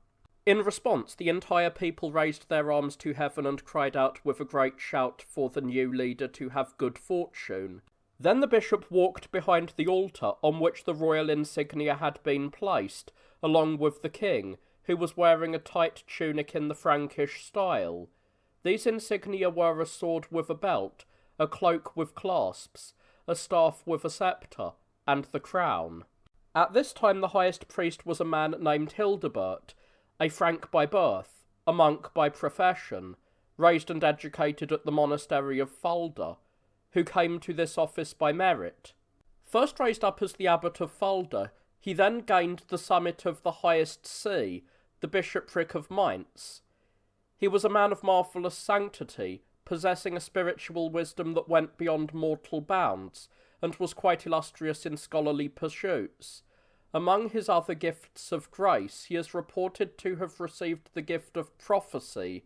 There was a conflict about which bishop should consecrate the king, namely between the prelates of Trier and Cologne, with the first claiming the right because his was an older see founded by St. Peter the Apostle, and the latter because the place of consecration was in his diocese, so that both believed that the honour of the consecration belonged to them, but both gave up their claims in the face of Hildebert's universally recognised superiority.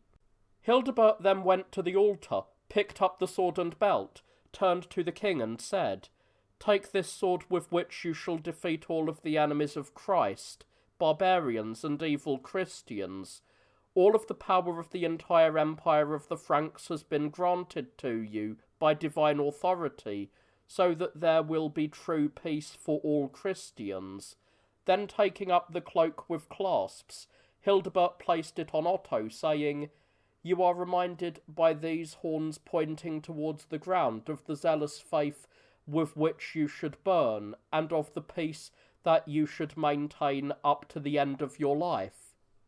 Then Hildebert picked up the sceptre and staff and said, "You are warned by these symbols that it is your responsibility to restrain your subjects with paternal discipline. You should offer a hand of mercy first to the servants of God, to widows, and to orphans. The oil of compassion should never be missing from your head, so that you will be crowned both in the present and in the future with the eternal prize." Otto then was anointed with holy oil and crowned with the golden diadem by Bishop Hildebert and Wigfried. When the entire legal consecration was completed, Otto was led by the bishop to the throne, to which he ascended by a winding stair. The throne was placed between two exceptionally beautiful columns, constructed of marble, from where Otto could see everyone, and could himself be seen by all who were in attendance. After the praise of the Lord and Mass had been solemnly celebrated, the king went down to the palace and took his place at the marble table, ornate with its royal panoply, where he sat with the bishops and all of the people. The dukes served. Duke Giselbert, whose authority encompassed this place, obtained all of the supplies. Eberhard looked after the table. Hermann the Frank served as cupbearer. Arnulf was responsible for overseeing the horses and choosing the place to make camp. Siegfried, the greatest of the Saxons and second only to the king, was brother-in-law of the previous king, and bound to this king by marriage as well. At this time, he oversaw the administration of Saxony, so that there would be no attacks by the enemy. He also oversaw the education of the younger Henry, whom he had brought with him. After these festivities, the king honoured each of the princes with an appropriate gift according to his royal magnificence, and then dismissed the great crowd filled completely with joy. In the meantime, the barbarians were raging to stir up new troubles, and Boleslav killed his brother, a Christian man, and, as they say, most devout in the cultivation of God. Boleslav feared having a minor prince nearby who followed the orders of the Saxons, and so waged war against him, so the latter sent a messenger to Saxony to ask for aid. Assek was dispatched to him along with a legion of Merseburgers, and a strong force of men from Hassegau. The Thuringian expeditionary levy was also added to Assek's force. The unit from Merseburg was recruited from thieves. King Henry was quite severe with foreigners, but showed mercy to his countrymen in all cases. When he saw that a thief or highwayman was strong and suited to war, Henry spared the man from the punishment that was due, and settled him in a suburb of Merseburg. He gave them fields and arms, and ordered them to spare their countrymen. However, they were to exercise their thievery against the barbarians as much as they dared. When a large number of men of this type had been gathered, Henry created a legion that was fully prepared to go on campaign. When Boleslav learned of the Saxon army, and that the Saxons and Thuringians were marching against him separately, he decided, since he was a very good tactician, to divide his own forces and position them to opposite each of the armies. The Thuringians, when they saw the unexpected approach of the enemy, avoided danger in flight. However, Assek, with his Saxons and other support troops, did not delay at all his attack on the enemy, and killed the greater part of them in battle. He forced the remainder to flee, and returned to his camp as a victor. But Assek was unaware of the army that had pursued the Thuringians, and did not use caution after his victory. When Boleslav saw that our army was dispersed, with some men taking spoils from the dead and others resting, and still others busy gathering hay for their horses, he brought together in a single army the forces that had returned and those that had fled. Boleslav then launched a sudden surprise attack against our unprepared men, who were feeling secure because of their recent victory. Boleslav killed the commander and destroyed the entire army. Then, Boleslav marched to the stronghold of the Minor Prince, captured it in the first assault, and turned it into a wilderness, which it remains to this day. This war lasted until the 14th year of the king's reign. After this point, Boleslav became a faithful and useful dependent of the king. The king was little disturbed when he received word from a messenger about what had happened. Rather, fortified by divine strength, he crossed the frontiers of the barbarians to restrain their savagery with his entire army. Otto's father had already waged war against them because they had mistreated the legates sent by his son Thankmar, a matter that we plan to discuss more fully below. The king then decided to establish a new military commander. He chose for this office a noble, diligent and quite prudent man named Hermann. By bestowing this office, however, Otto aroused the jealousy not only of the other commanders but also of Hermann's brother, Wichmann. It is for this reason that Wichmann pretended some illness and left the army. Wichmann was a powerful and brave man, generous, skilled in war, and possessed of such learning that he was said by his people to have superhuman knowledge. Hermann, who was in the front rank of the battle line, found himself in combat against the enemy as he crossed the frontier into their region. He inflicted a great defeat on them, and because of this, the jealousy of his enemies burned even hotter. Among them was Eckhard, the son of Leodolf. Eckhard was so enraged by Hermann's successes that he swore that he would either do something even greater or wished to die in the attempt. So Eckhard gathered together the ablest men from the entire army, and violating the king's orders, crossed a swamp that was located between the enemy's stronghold and the royal encampment. He immediately attacked, but surrounded by the enemy, he died along with all of his men. 18 men chosen from the entire army died there with him. However, the king, after killing many of the enemy and making the others tributaries, returned to Saxony. This happened on September the 25th. After these events, the ancient enemy, the Hungarians, came to test the mettle of the new king.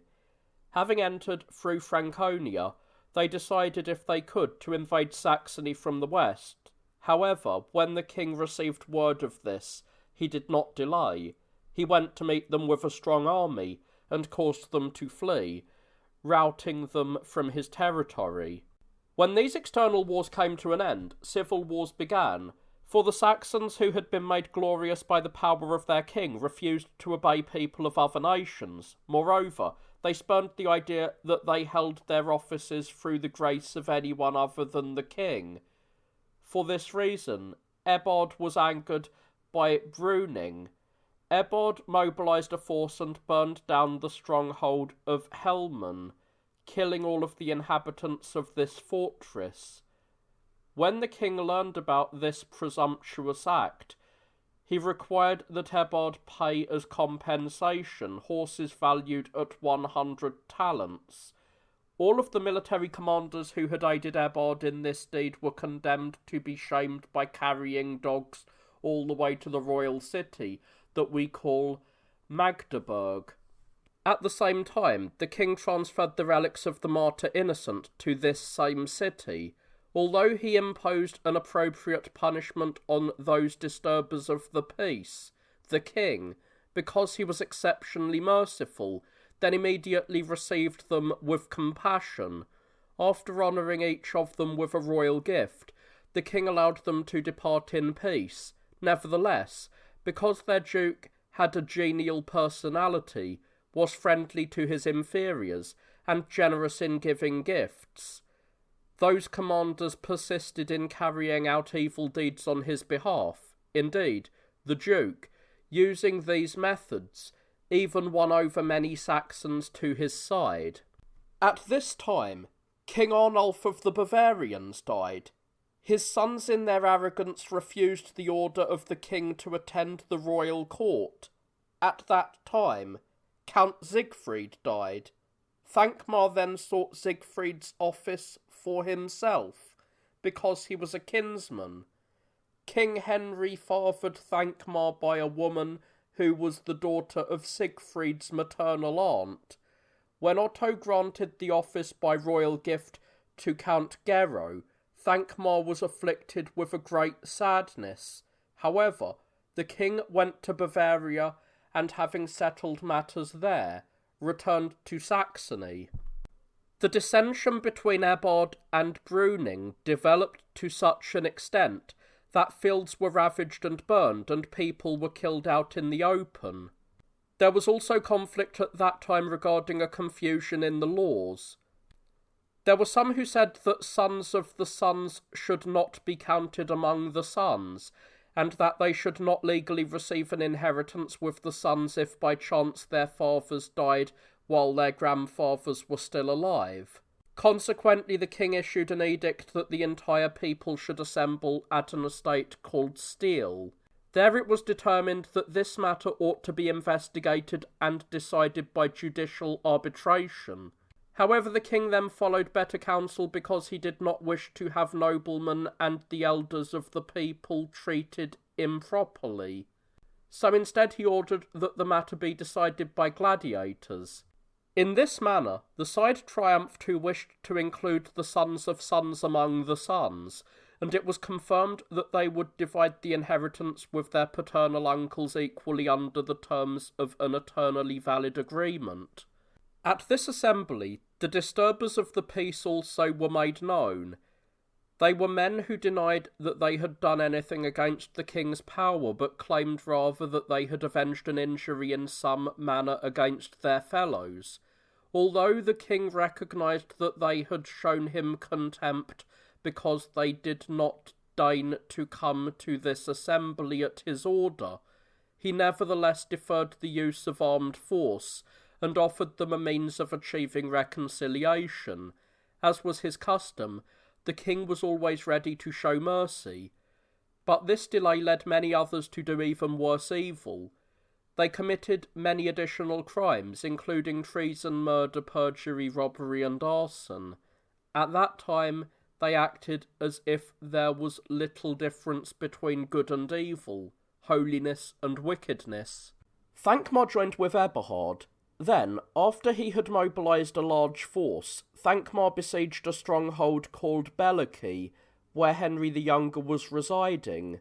After Thankmar distributed the booty from the fortress to his fellow soldiers, he carried off Henry with him as if he were some kind of vile slave.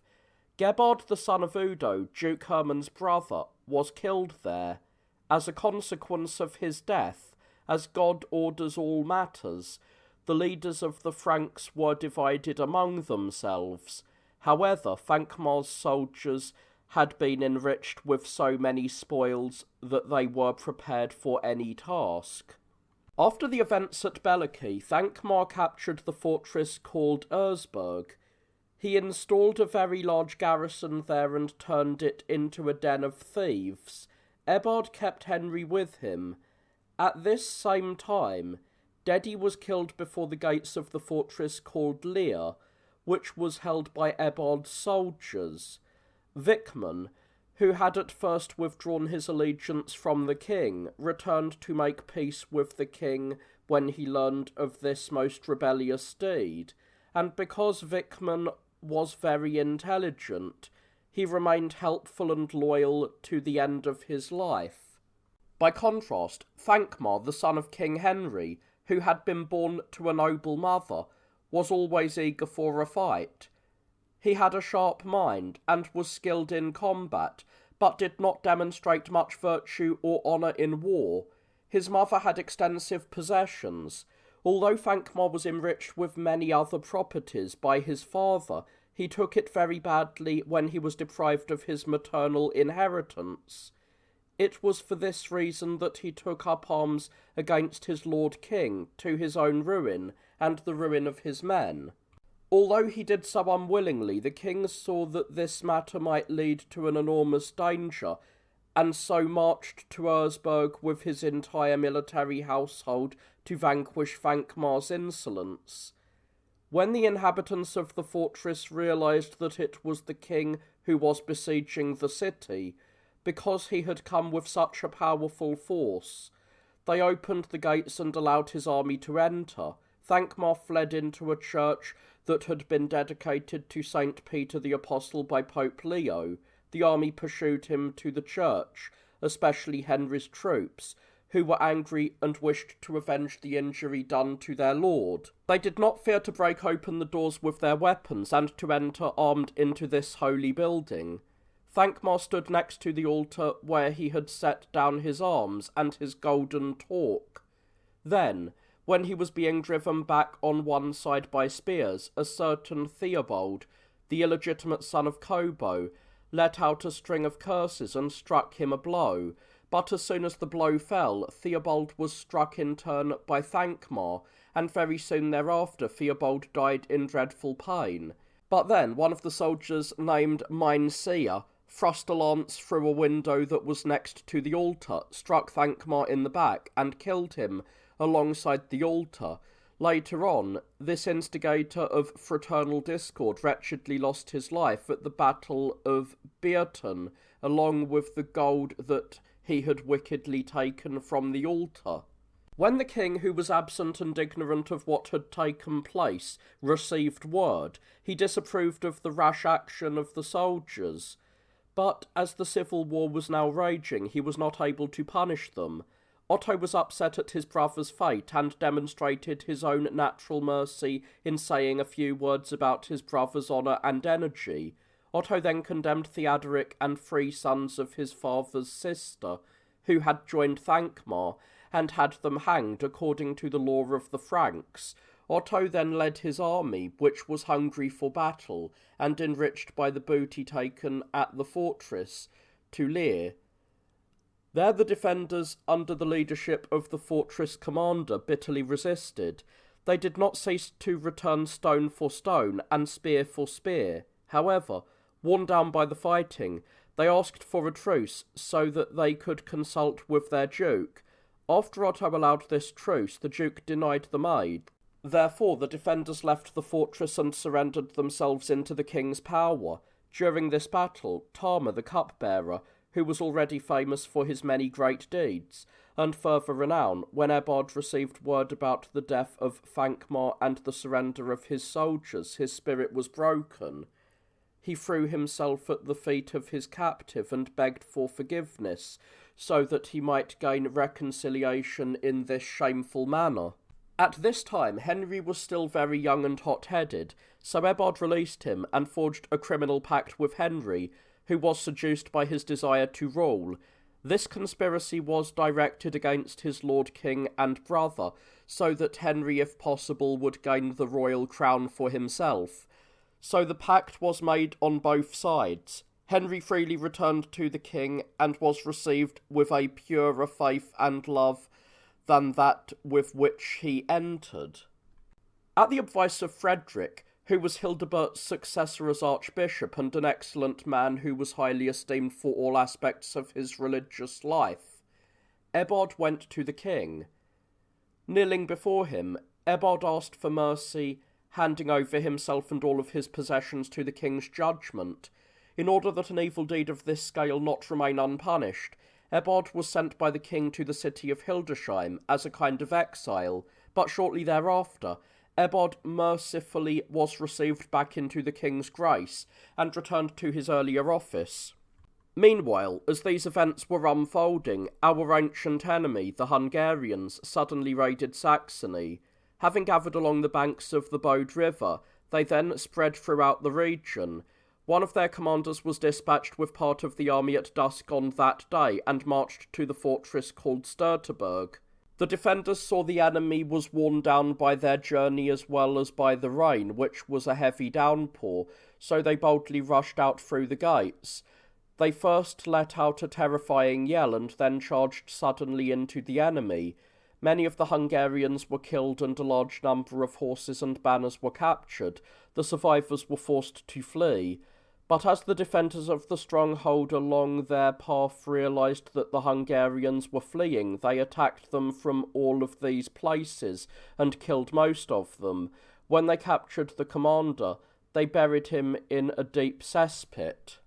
The other part of the army had been led to the north to a place called Dromeling through the trickery of a certain Slav, However, discomforted by the difficult terrain and overwhelmed by armed force, this army was destroyed. The result frightened the other Hungarians. The commander of the army was captured along with a few others. He was led to the king and then ransomed for a large price. When they learned what had happened, the enemy's entire camp was thrown into confusion, and they sought safety in flight. Nor have they reappeared in Saxony for 30 years. After these events, Henry, who was burning with a desire to rule, organised a festive gathering at a place called Saalfeld, and because he was great and powerful on account of his majesty and royal power, he gave a great many gifts to many men, and in this manner gained the support of many for his cause. There were many who believed that it would be better to hide what had occurred so that they would not be judged guilty of stirring up fraternal discord. Nevertheless, they offered counsel to Henry that would bring about war that much more easily. They suggested that he go to the Lotharingians, a people who were unskilled in war, and leave Saxony under the control of his own military force. And so it happened that King Otto defeated these Lotharingians in a single attack, and wore them down in a single battle. Following the advice of his fellow soldiers, Henry departed Saxony, leaving garrisons in all of his strongholds in his lands, in Saxony and Thuringia, and came to the Lotharingians in person along with his friends. Everyone everywhere was struck with fear when they heard about what Henry had done, because they had no idea at all what caused this sudden abandonment of the king, and the reason for this unexpected war. When the king first heard reports of what was happening, he did not believe them, but when he had confirmed that war was afoot, he led his army without delay in pursuit of his brother. When Otto arrived at the fortress called Dortmund, which was garrisoned by his brother's men, the soldiers there, who were mindful of the fate of Thankmar, did not dare to wait for the king inside the stronghold. They left the fortification and surrendered to the king. Egina was the man who was supposed to command the fortress on behalf of Henry. The king bound him with a powerful oath that, if possible, Egina was to convince his lord to give up this war and to return to concord and peace, or at least come in person to the king. Egina was then dismissed and sent back to his own lord. The army then was led by the king to the banks of the Rhine River. While Ebob was fighting his war against the king, Hadalad, the king's chamberlain, was sent to Giselbert to discuss concord and peace. But since Giselbert was not yet prepared to side openly with one side or the other, Hadalad was received unceremoniously, and a response was delayed day after day. Hadalad shrewdly recognised the duke's hostility and was no longer willing to accept this behaviour, so he said, "I am giving you a royal command in the presence of your people that you present yourself before the king's tribunal on the appointed day, or know for certain that you will be judged as an enemy."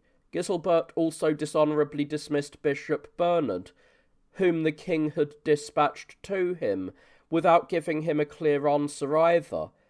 It is also said that Giselbert frequently misused the seals on royal documents. After the legate had spoken, Giselbert began to treat him somewhat better, and had him escorted home in an honourable manner. Preparing their forces for battle, Henry and Giselbert decided to meet the king at the Rhine. Egina, mindful of his oath, preceded the army and, having crossed the Rhine, presented himself to the king. After offering his greetings, he said humbly, "Your brother, my lord, hopes that you are safe and rule over your great and wide realm for a long time. He commends himself to you as one who is hurrying as quickly as possible to join your service." While the king asked Egina whether Henry was thinking about peace or war, he saw an enormous multitude approaching, with their banners erect, drawing ever closer to the part of his army that already had crossed the Rhine. So Otto turned to Egina and said, "What does this force wish, and who are they?" And Egina answered quietly, "My lord, it is your brother. If he had designed to follow my advice, he would have come in a different manner. At least I came as I swore to do." When the king heard this, he could not hide the pain he felt in his soul. There were no ships there that would allow him to cross the Rhine. This huge river did not offer any means of crossing, nor did the suddenly impending battle offer any time to the men on the other side to make any plans other than to die at the hands of the enemy, or defend their lives with their arms. So the king, falling to his knees, held up his hand to God and said, God, creator and ruler of the universe, look upon your people, whom you wished me to rule. Let them be saved from their enemies, so that all peoples will know that no mortal can oppose your decision, you who can do all things, and who live and rule forever. The king's men on the further bank carried their baggage and other equipment to a place called Xanten. Then they waited, prepared for the enemy. Since there was a fish pond between our men and the enemy, the Saxons divided into two forces. One part attacked the enemy from the front, the other attacked the enemy from the rear. They crushed the enemy between the two forces, so that the few were able to hem in the many. For it is reported that on our side there were not more than 100 armoured men, but the army of the enemy was quite large. But when they were attacked from the front and back at the same time, the enemy did not decide quickly which side ought to be defended with greater strength. In addition, some of our men knew how to speak the Gallic language. They raised up a great shout in Gallic, urging their enemies to flee.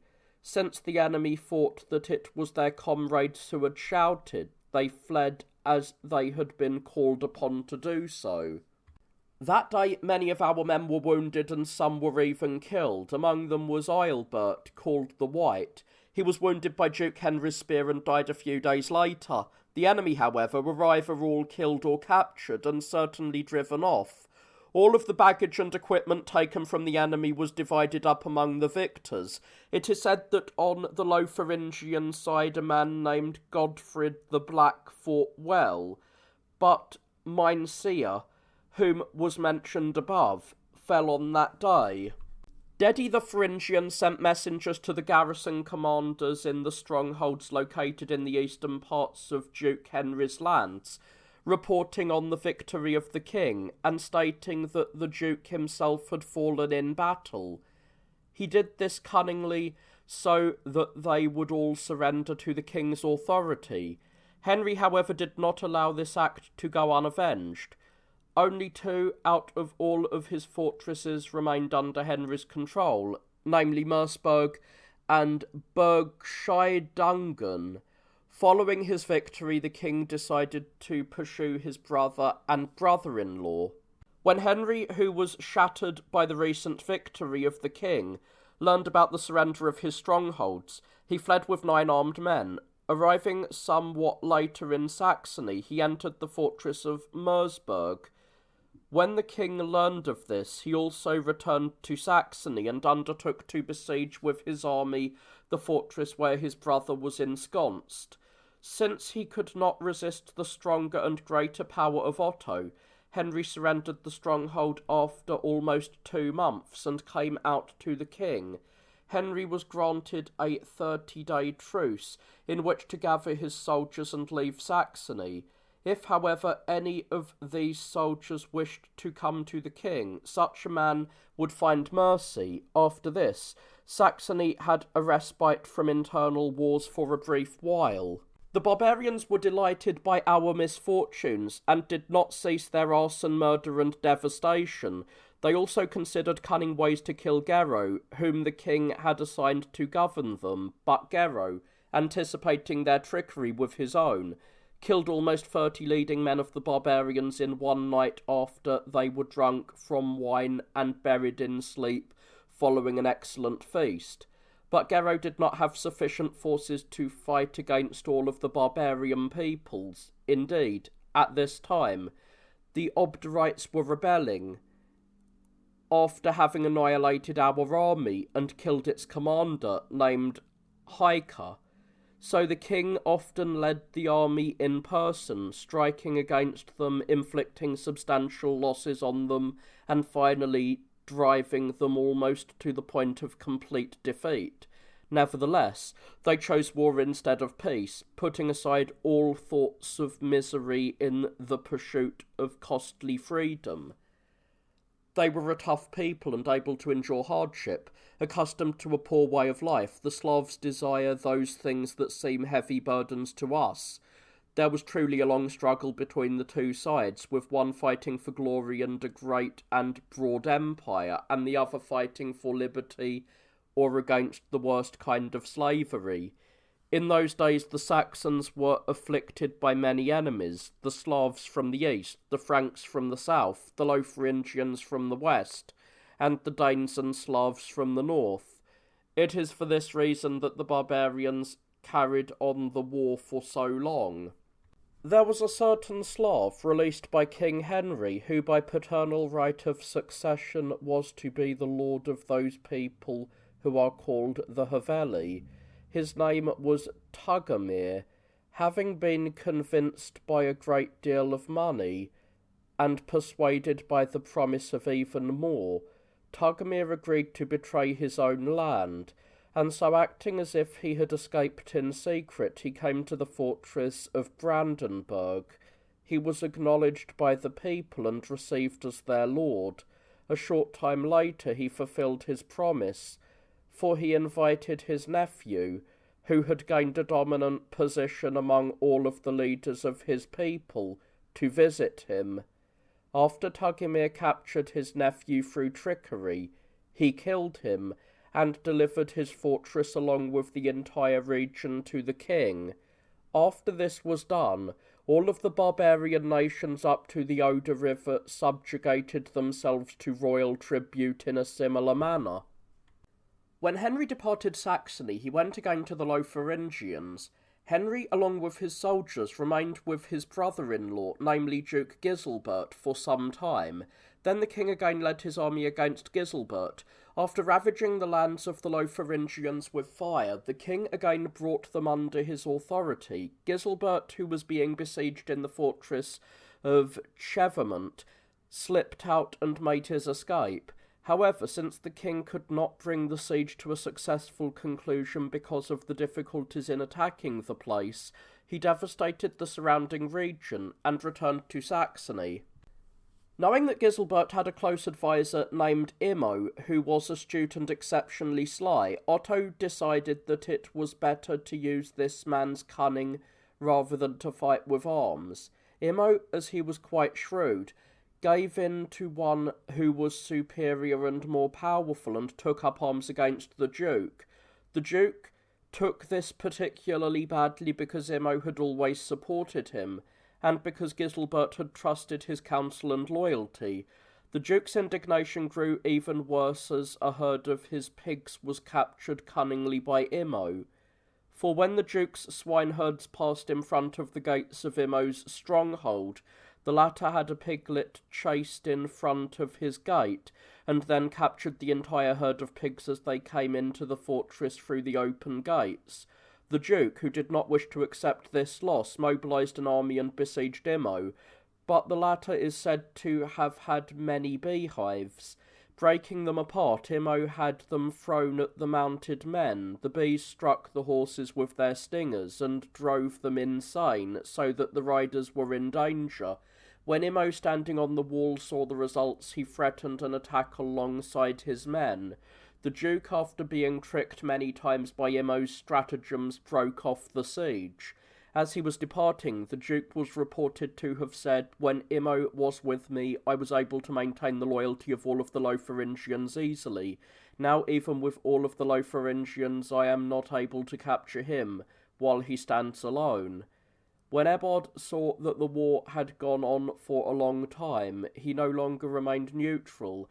Having scorned the king and spurned the bonds of his oath, Ebbod joined forces with Giselbert, as in the beginning, and they plotted together to start a war. Nor were they content with the Western Kingdom alone. They plunged into the lands east of the Rhine with their army to devastate the fields there. When word of this reached the king's camp, for at this time he was besieging Brysock and many other fortresses that were loyal to Erbard, many of the king's supporters abandoned him because they no longer had hope that the Saxons would continue to rule. The king, however, practised such constancy and command during this time of trouble, despite having a small army with him, that it seemed he faced no difficulties at all. This was so even though the high priest abandoned him, leaving behind his tents and all manner of supplies. It is not for me to discuss the reason for their destruction, or to reveal royal secrets. We have decided that history must suffice. Whatever sins we have committed in this section, may they be forgivable. The high priest was sent to Erbard to discuss terms for making peace and achieving concord, since he was most desirous of these things. The former gave his oath to uphold the agreement that had been made, and it is reported he said that he could not withdraw from it. But the king responded in a manner appropriate to his office, that he would not be bound by what the bishop had done without the king's authority, but because he did not wish to be subject to the king as a preeminent power against the authority of God, the high priest left the king's presence and went to the city of Hamburg as if in exile. The king sent the bishop Rothard to New Colby. Duke Hermann was dispatched with an army to crush the arrogant dukes. He found them along the banks of the Rhine with the greater part of their army absent, having already crossed the river with their booty. Duke Erbard himself was surrounded by soldiers and received many wounds, manfully returning them as well. He finally fell after being struck by a spear. Giselbert, who fled, climbed into a boat with many other men, but it then sank, succumbing to the enormous weight. The Duke drowned with many others and was never found. When the king received word of the victory won by his soldiers and the death of the dukes, he gave thanks to omnipotent God, whose timely aid he often had received. He placed Otto, the son of Rickwin, in charge of the Lotharingians with the task of guiding the king's nephew, the son of Giselbert, a small boy with a hopeful future named Henry. The king returned to Saxony. The boy's mother married King Louis. The king's brother Henry departed from the Lotharingians and went to the kingdom of Charles. The death of the dukes was followed by a bitter winter, and the winter was followed by a very hard famine.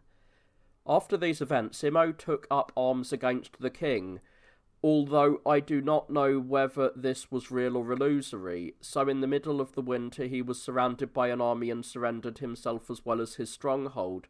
From that point on he remained faithful and useful. Giselbert's nephews subjugated themselves to the king's service, and so retained the strongholds they had held. Chivamont was possessed up to that time by Ansfrid and Arnold.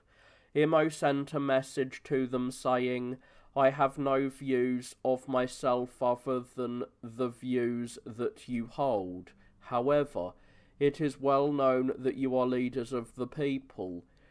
There is no doubt that a man with 2 hands can do more than a man with 1. It is even more certain that 3 surpasses 1 in strength.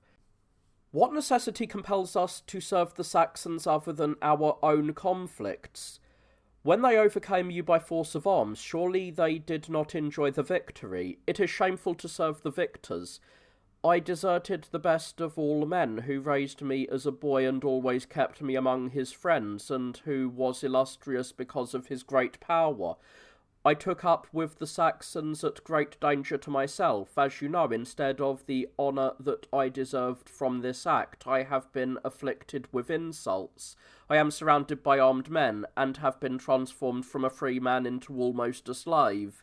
Therefore you ought to know that I wish to offer counsel for the common good. Ansfrid, I will marry my one daughter to you, so that you will not regard me as having a single ounce of treachery. set a place for us to meet together so that you can test my loyalty in person, which you have not yet been able to test through my messenger. Although they had hearts of iron and long had mistrusted Imo, they gave in to his great cunning and were softened by his persuasive words, and so they set a place to meet in person. But Imo, who had hidden armed men in suitable places, captured both of them by trickery and sent them under armed guard to the king. He also sent a message as follows. The taller one, he said, is softer and does not require either chains or beatings. He will reveal everything that he knows if threatened. Ansfried, however, is harder than iron. If the hardest torments are used to question him, that would be the best. The king received them and punished them for some time by keeping them in captivity. However, after they had gained their loyalty through the leniency of his grace, the king released them in peace. Since the causes and events are so jumbled together that it is not possible to disentangle the order in which they happened, let no one accuse me of changing around the times for having placed the latter event before the earlier one. Therefore the king, who was always prone to clemency, felt compassion for the great suffering of his brother. The king granted him some fortresses for his own use, and permitted him to live in the land of the Lotharingians. At this time, the war against the barbarians was raging. When the soldiers who had enlisted in Gero's forces were worn down by the frequent campaigns and were receiving less in the way of pay and booty, because the tribute was not being paid, they developed a seditious hatred for Gero, but the king always stood by Gero for the common good of the state. So it happened that the soldiers were so riled up that they turned their hatred of Gero against the king as well. These circumstances were well known to Henry, and as is often the case when something sweet is offered to embittered souls, he easily persuaded men of this type to join with him. He again hoped that he would rule, knowing that the army was upset with the king. So after dispatching numerous emissaries and exchanging gifts, Henry gathered to his side almost all of the soldiers in the eastern lands. Matters grew to such evil proportions that they made a plan to kill the king during Easter, which was fast approaching, while Henry himself was at the palace, and then to place the royal crown on Henry's head. Although no one publicly betrayed these plans, shortly before Easter the plot was revealed to the king, who was always protected by God. So the king had himself surrounded day and night with a protective guard of loyal soldiers, and did not diminish in any way his royal dignity or majesty before the people during this holy day. But he did terrify his enemies.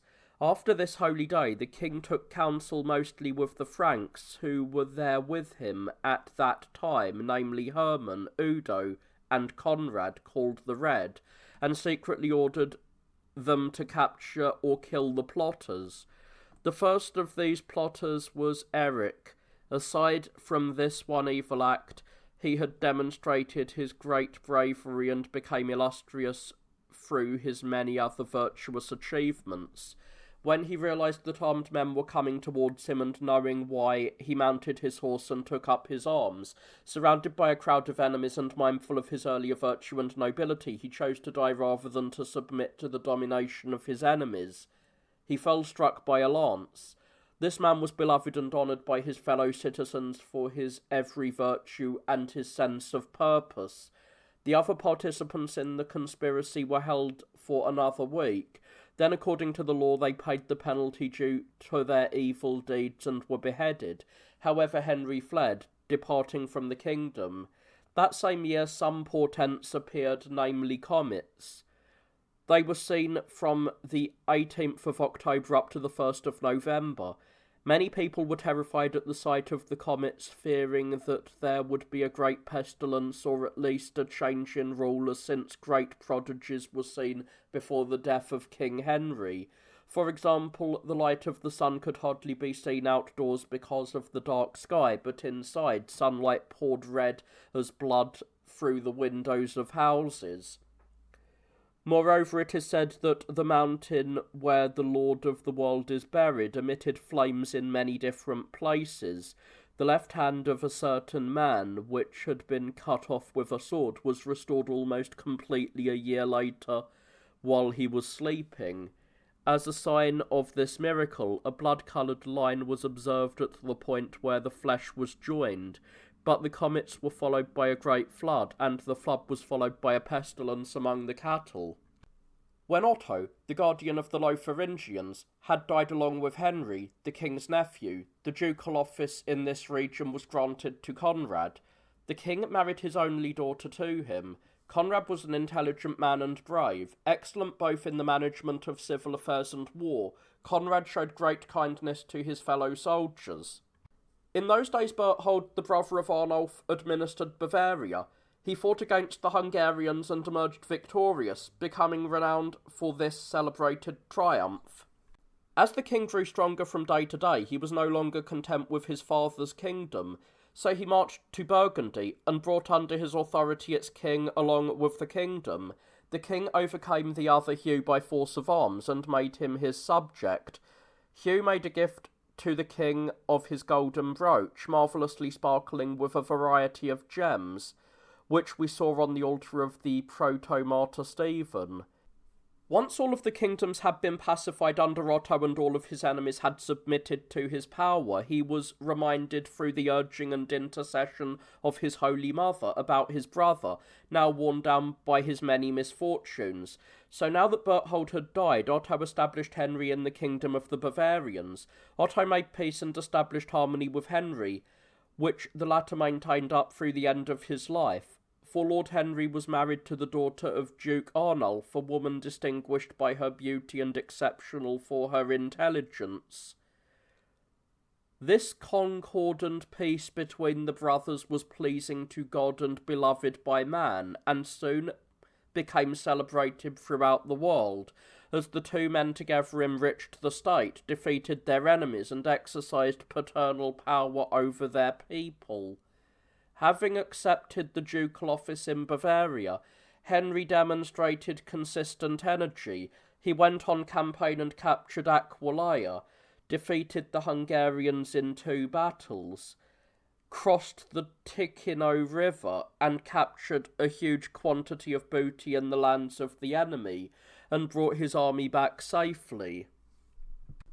We do not have the ability to set out fully the way of life of such distinguished and great men, their characters and their appearance, men whom the highest mercy provided for the delight and glory of the earth, but we certainly cannot hide completely the true devotion that we feel towards them. Otto, the Lord of the world, the greatest and best of the brothers by birth, is distinguished first by his piety. He is the most steadfast of men in his labours, and aside from the terror of royal punishment, he is always friendly. He is generous in giving gifts, limited in his sleep, and always talking even while asleep, so that it appears he is still awake. He denies nothing to his friends and shows them superhuman loyalty, for we have heard that some men, although charged and appearing guilty, had Otto as their advocate and intercessor, since he did not believe they had committed the crime. Moreover, afterwards he treated them as if they had not sinned against him in any way. His intelligence is exceptional, for after the death of Queen Edith he learned his letters, which he had not done previously, and did so well that he can now easily read and understand books. Furthermore, he knows how to speak the Romance and Slavic languages, but it is rarely the case that he finds it useful to do so. He frequently goes hunting and loves table games. He also gracefully practices his horsemanship in a weighty royal manner. He has grown into a large body that shows his full royal dignity. His head is covered with white hair. His glittering eyes emit a certain splendour that has the effect of a rapid lightning strike. He has a red face and a bushy beard, which goes against the old custom. His chest is covered with hair like the mane of a lion. He has a moderately sized belly and a quick gait, which has slowed down somewhat. He dresses in the clothing of his homeland and never puts on foreign garb. Whenever he has to wear the crown, it is reported accurately that he always fasts beforehand. Henry had a more dour character. For this reason, people who did not know him thought that he was less merciful and friendly. However, he had a constancy of spirit and was loyal to his friends. Indeed, Henry honoured a soldier of limited means by marrying him to the sister of his wife, making him both his comrade and his friend. He was very tall and from his youth gained popularity with everyone because of his good looks. The youngest of the brothers was Lord Brune, who had a great intellect and was exceptional for his learning, energy, and every virtue. The king placed him over that indomitable people, the Lotharingians. Brune then cleansed the land of highwaymen, and imposed such discipline on the Lotharingians following the law that exceptional order and peace took hold in that region. When the civil and external wars came to an end, both divine and human law now prevailed with the force intended by their authors. In those days, the monks began to suffer severe persecution because some bishops claimed that they thought it better for a few men to live distinguished lives rather than for many half-hearted men to dwell in the monasteries. They forgot, unless I am mistaken, the views of the head of the household, who prohibited the servants from gathering the weeds, noting that it was necessary to allow both weeds and wheat to grow until the harvest. So it happened that many who were aware of their own weakness set aside their habits and departed the monasteries in order to avoid the even heavier burden of priesthood. There were some who judged that the highest priest, Frederick, had not acted out of pure motives, but rather for some contrived purpose, so that he could harm in some way that venerable man who was always loyal to the king, Abbot Hadamar. Abbot Hadamar was a man remarkable for his knowledge and industry. In his day, the famous church at Fulda was destroyed by fire. He restored it, and made it much more magnificent. Hadamar had a bishop in custody who was guilty of conspiracy for a second time.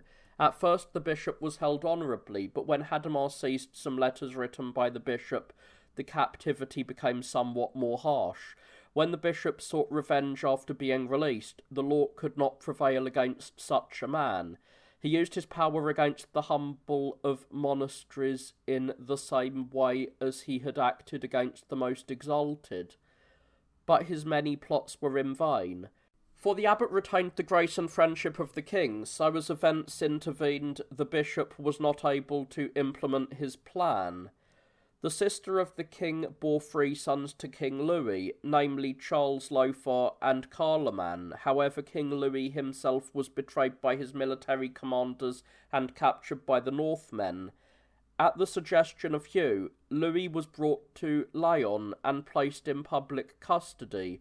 The Northmen took Louis's eldest son Charles with them to Rouen, where he died. When the king learned about the misfortune of his friend, he became quite upset and ordered an expedition to Gaul against Hugh to take place the next year. At that time, while the king spent some time in forested regions hunting, we saw the hostages sent by Boleslav, whom the king ordered to be presented to the people. The king was very happy about them. This year was noteworthy because of a terrible calamity for the whole people, namely the death of Queen Edith of blessed memory, whose last day was celebrated on the 26th of January with moans and tears of all Saxons.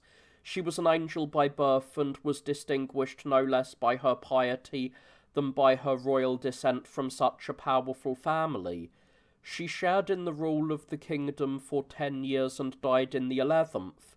She lived in Saxony for 19 years. She left behind a son named Leodolf, whose strength of spirit and body was second to no one in that age. She also left behind a daughter named Littogard, who married Duke Conrad.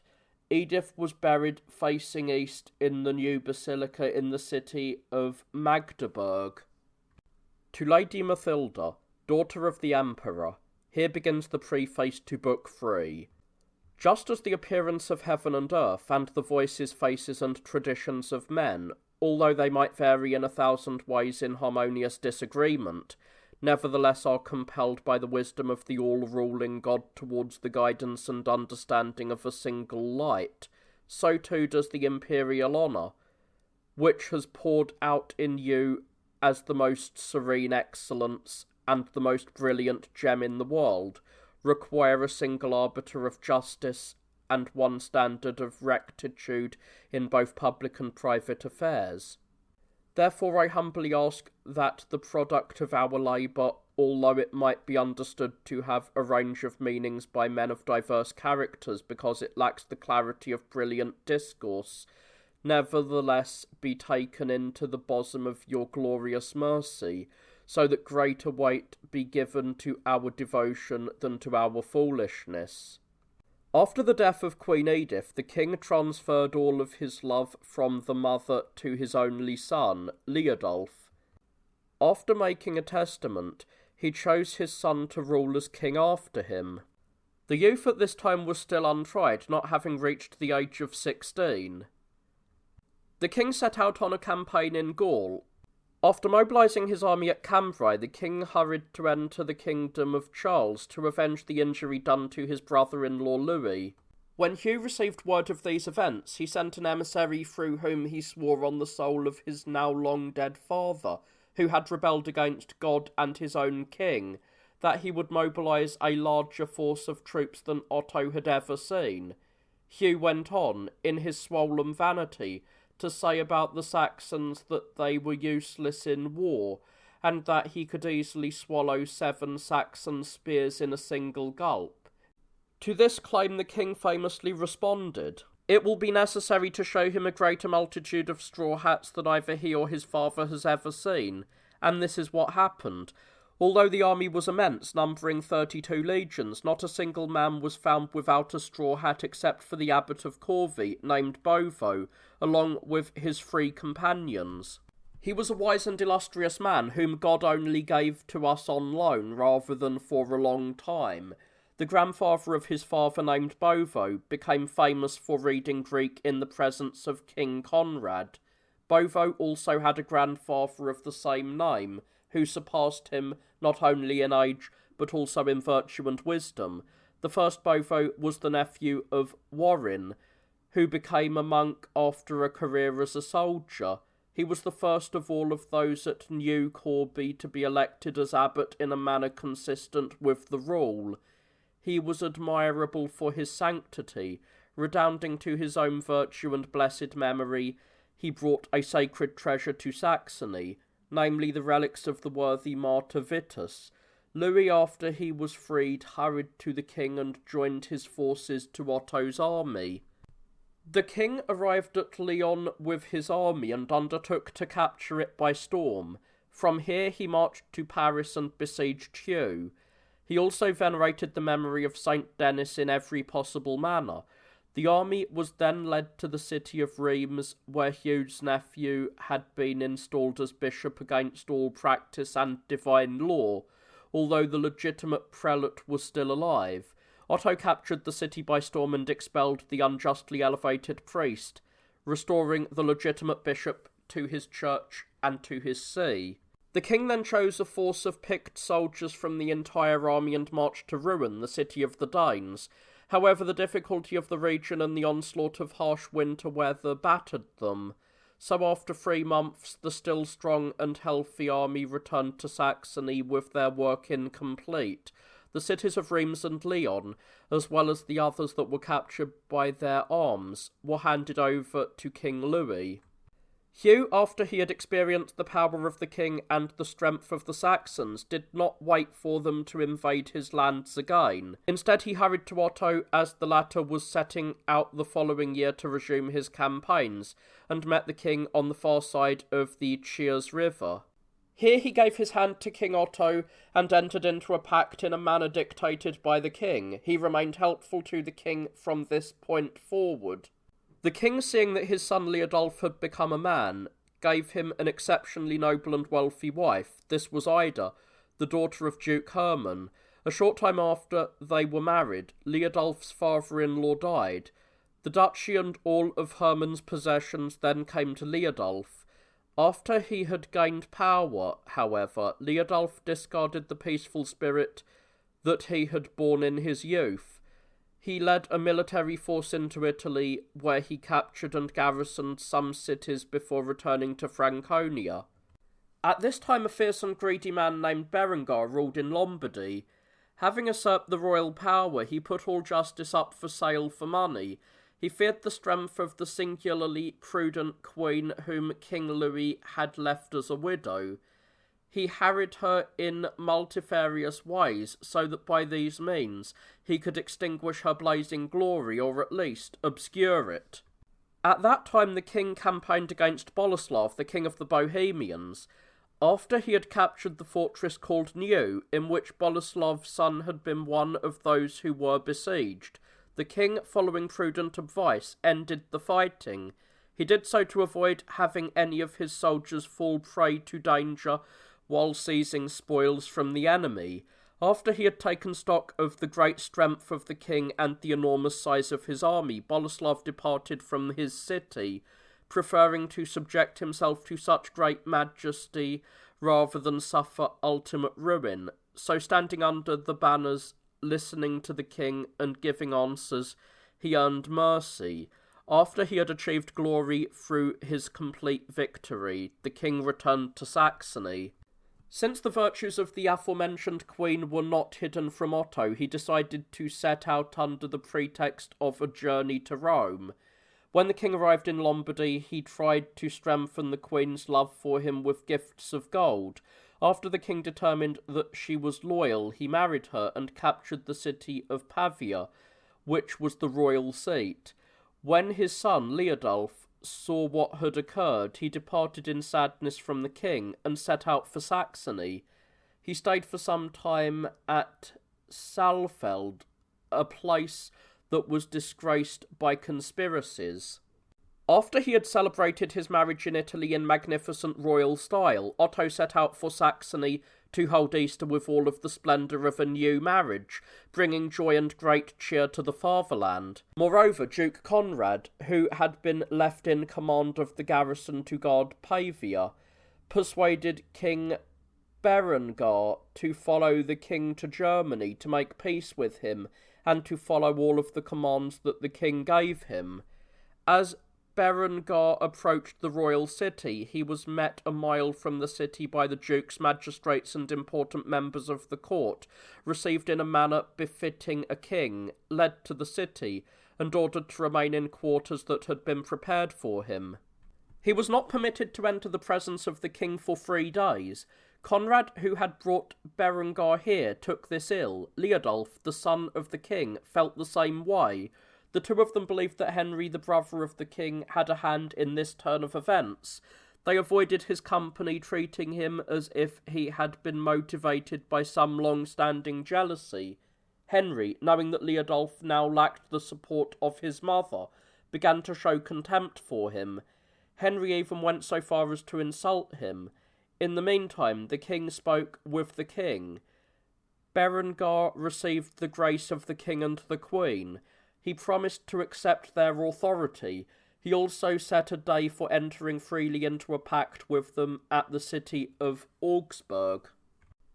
When the assembly had commenced, Berengar placed the hands of his son, Adalbert, within his own hands, and although he had already once subjected himself to the king when he was fleeing Hugh, nevertheless, he renewed his oath of loyalty before the entire army.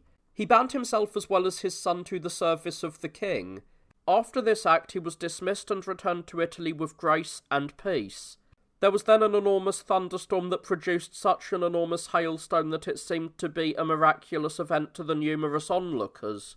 Of the sons born to the king by the most serene queen, the firstborn was Henry, the second was Brune, and the third was designated by the majesty of his father's name.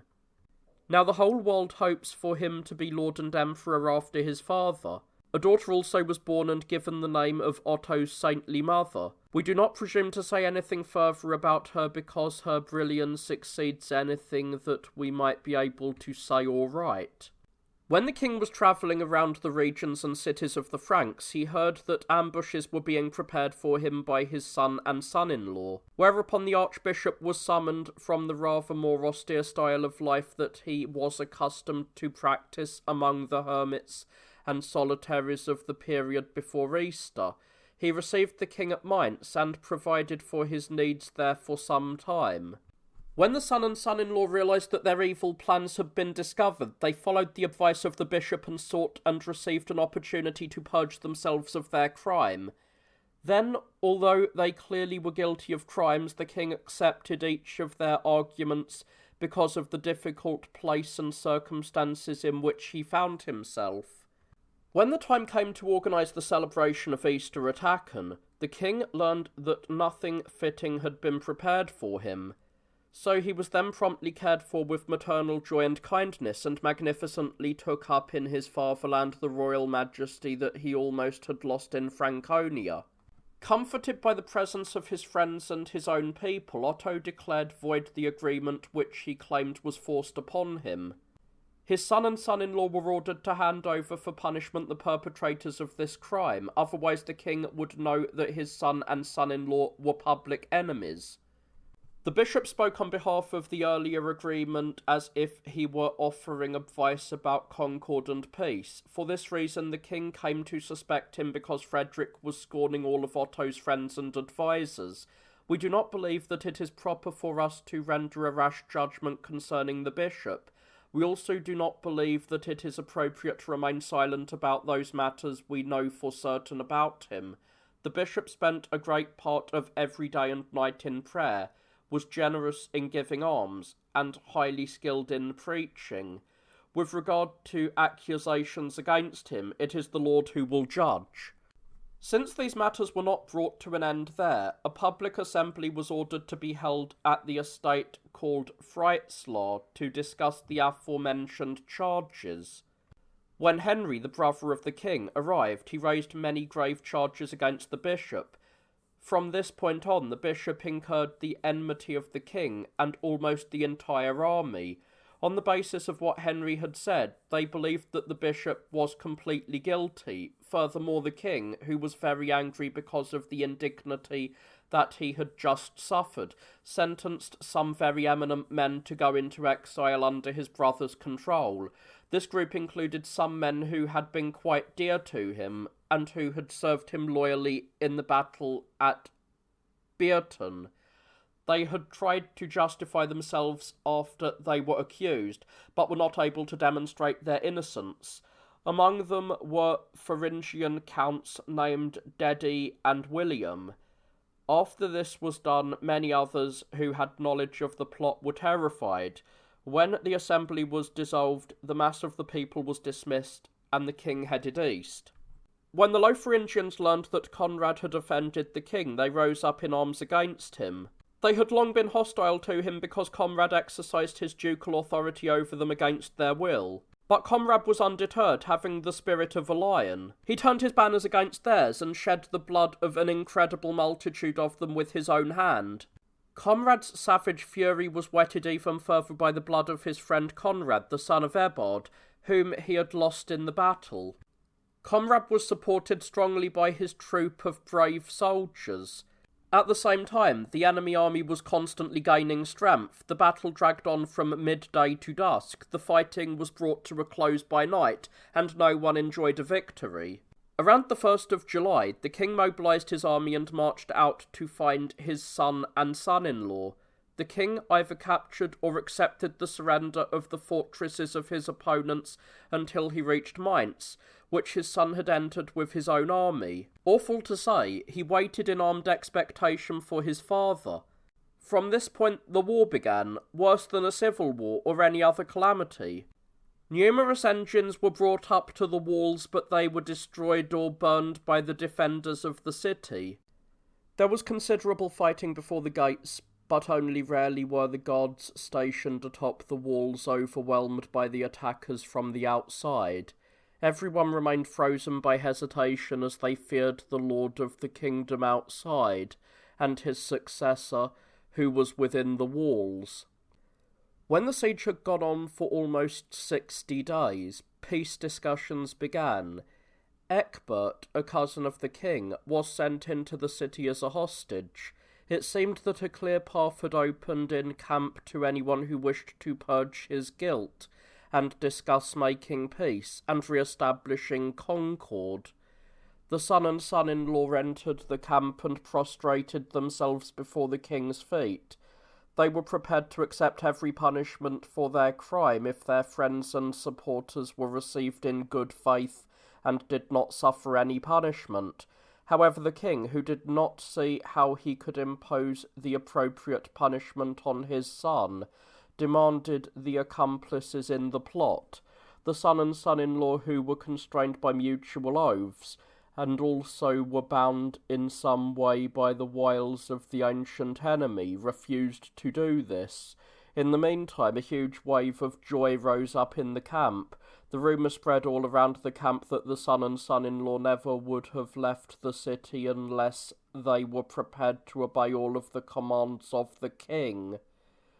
This hope was born in vain, for when the son and son-in-law would not obey the king's commands, Henry grew enraged at the youth, saying, "You claim that you have done nothing against my lord king, but behold, the entire army knows that you are an usurper and invader of the kingdom. If I have been accused of some crime, if I am guilty, why do you not lead your legions against me, lead your banners against me?" Then picking up a stick from the ground, he added, "You cannot take from me and from my power anything worth even this much. What led you to believe that you should disturb your father with matters of this kind? You are acting against the highest divine power when you fight against your father. If you know something or wish something, then vomit out your anger against me, for I do not fear your anger." The youth did not respond to this at all. Instead, after he heard what the king had to say, he returned with his men into the city. Ecbert, the cousin of the king, who was sent into the city as a hostage, was corrupted by persuasive words, and turned against the king. Earlier, Ecbert had been angry with the king because he blamed Otto for entering unprepared into a battle in which Ecbert had lost an eye. The next night, when all of this was going on, the Bavarians, who had accompanied the king's brother, left Hungary and joined with Leodolf. The latter escaped with them, and they captured the royal city, which is called Regensburg, along with other very strong fortifications in the region. Leodolf divided all of the duke's money among his own soldiers. He then forced the wife, children, and friends of his uncle to leave the city, and indeed the region entirely. We believe that God allowed all of this to happen so that one who wished to rule as a most illustrious king over many people and nations would learn that he could achieve very little on his own, but could achieve everything through God. However, it was the younger Arnulf, along with his brothers, who had devised this plan against Henry because Arnulf had been replaced in his father's kingdom and had been deprived of his father's office. Furthermore, the army also was exhausted by its lengthy labour, so that it sought and received permission to depart. Then the king, along with a small force, pursued his son to Bavaria to the extent that he could.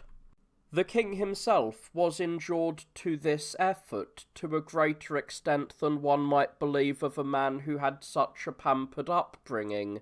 After so many men had abandoned their loyalty, there were few left indeed who remained on the king's side. Among them was Adalbert and a small number of others who were with him. While the king was campaigning against Mainz, Hermann governed Saxony as duke. When it came time to dispatch a new army from Saxony to reinforce the earlier army, the command was given to Theodoric and the younger Wichmann.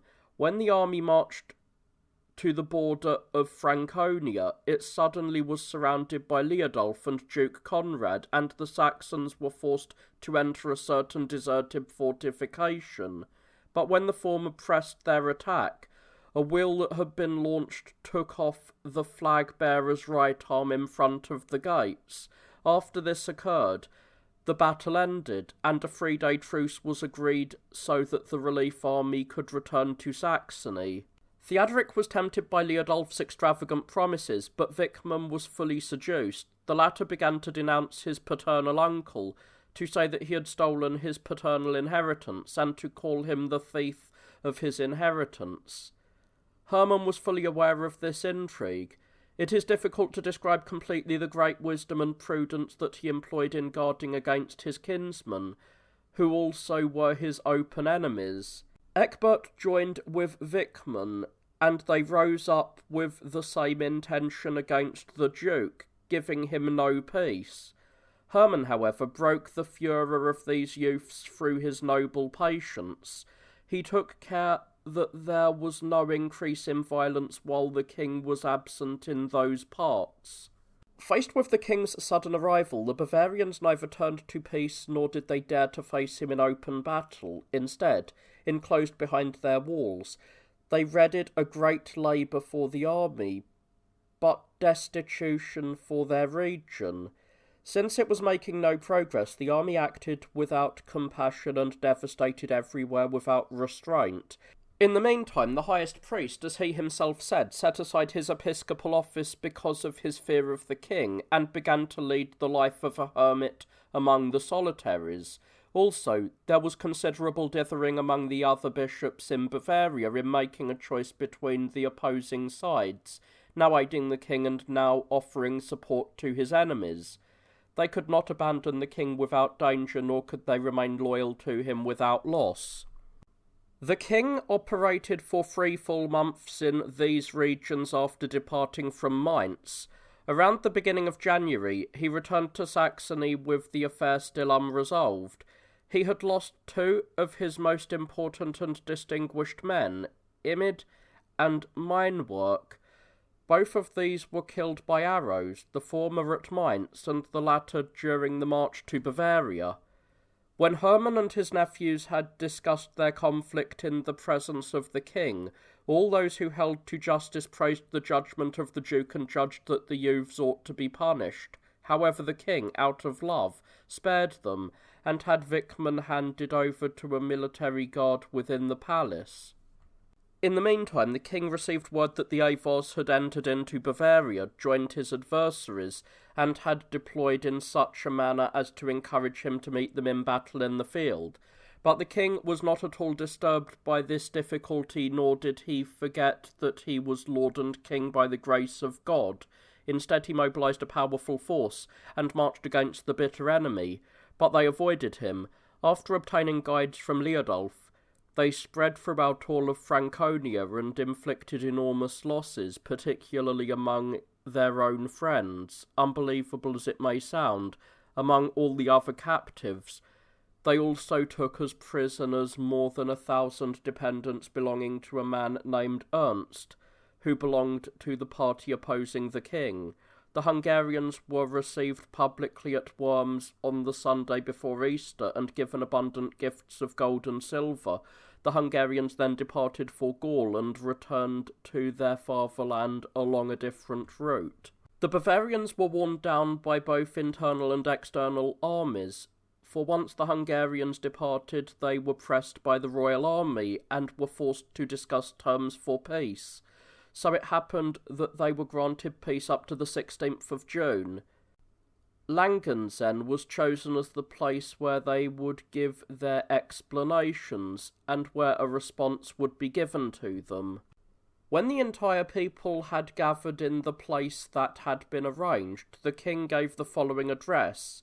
"I would have endured it," he said, "if the provocation of my son and the other participants in the plot had tormented me alone, and had not troubled the entire Christian people. It would have been bad enough if they only had invaded my fortresses and stripped lands from my power like thieves, and not also sated themselves on the blood of my kinsmen and my dearest companions.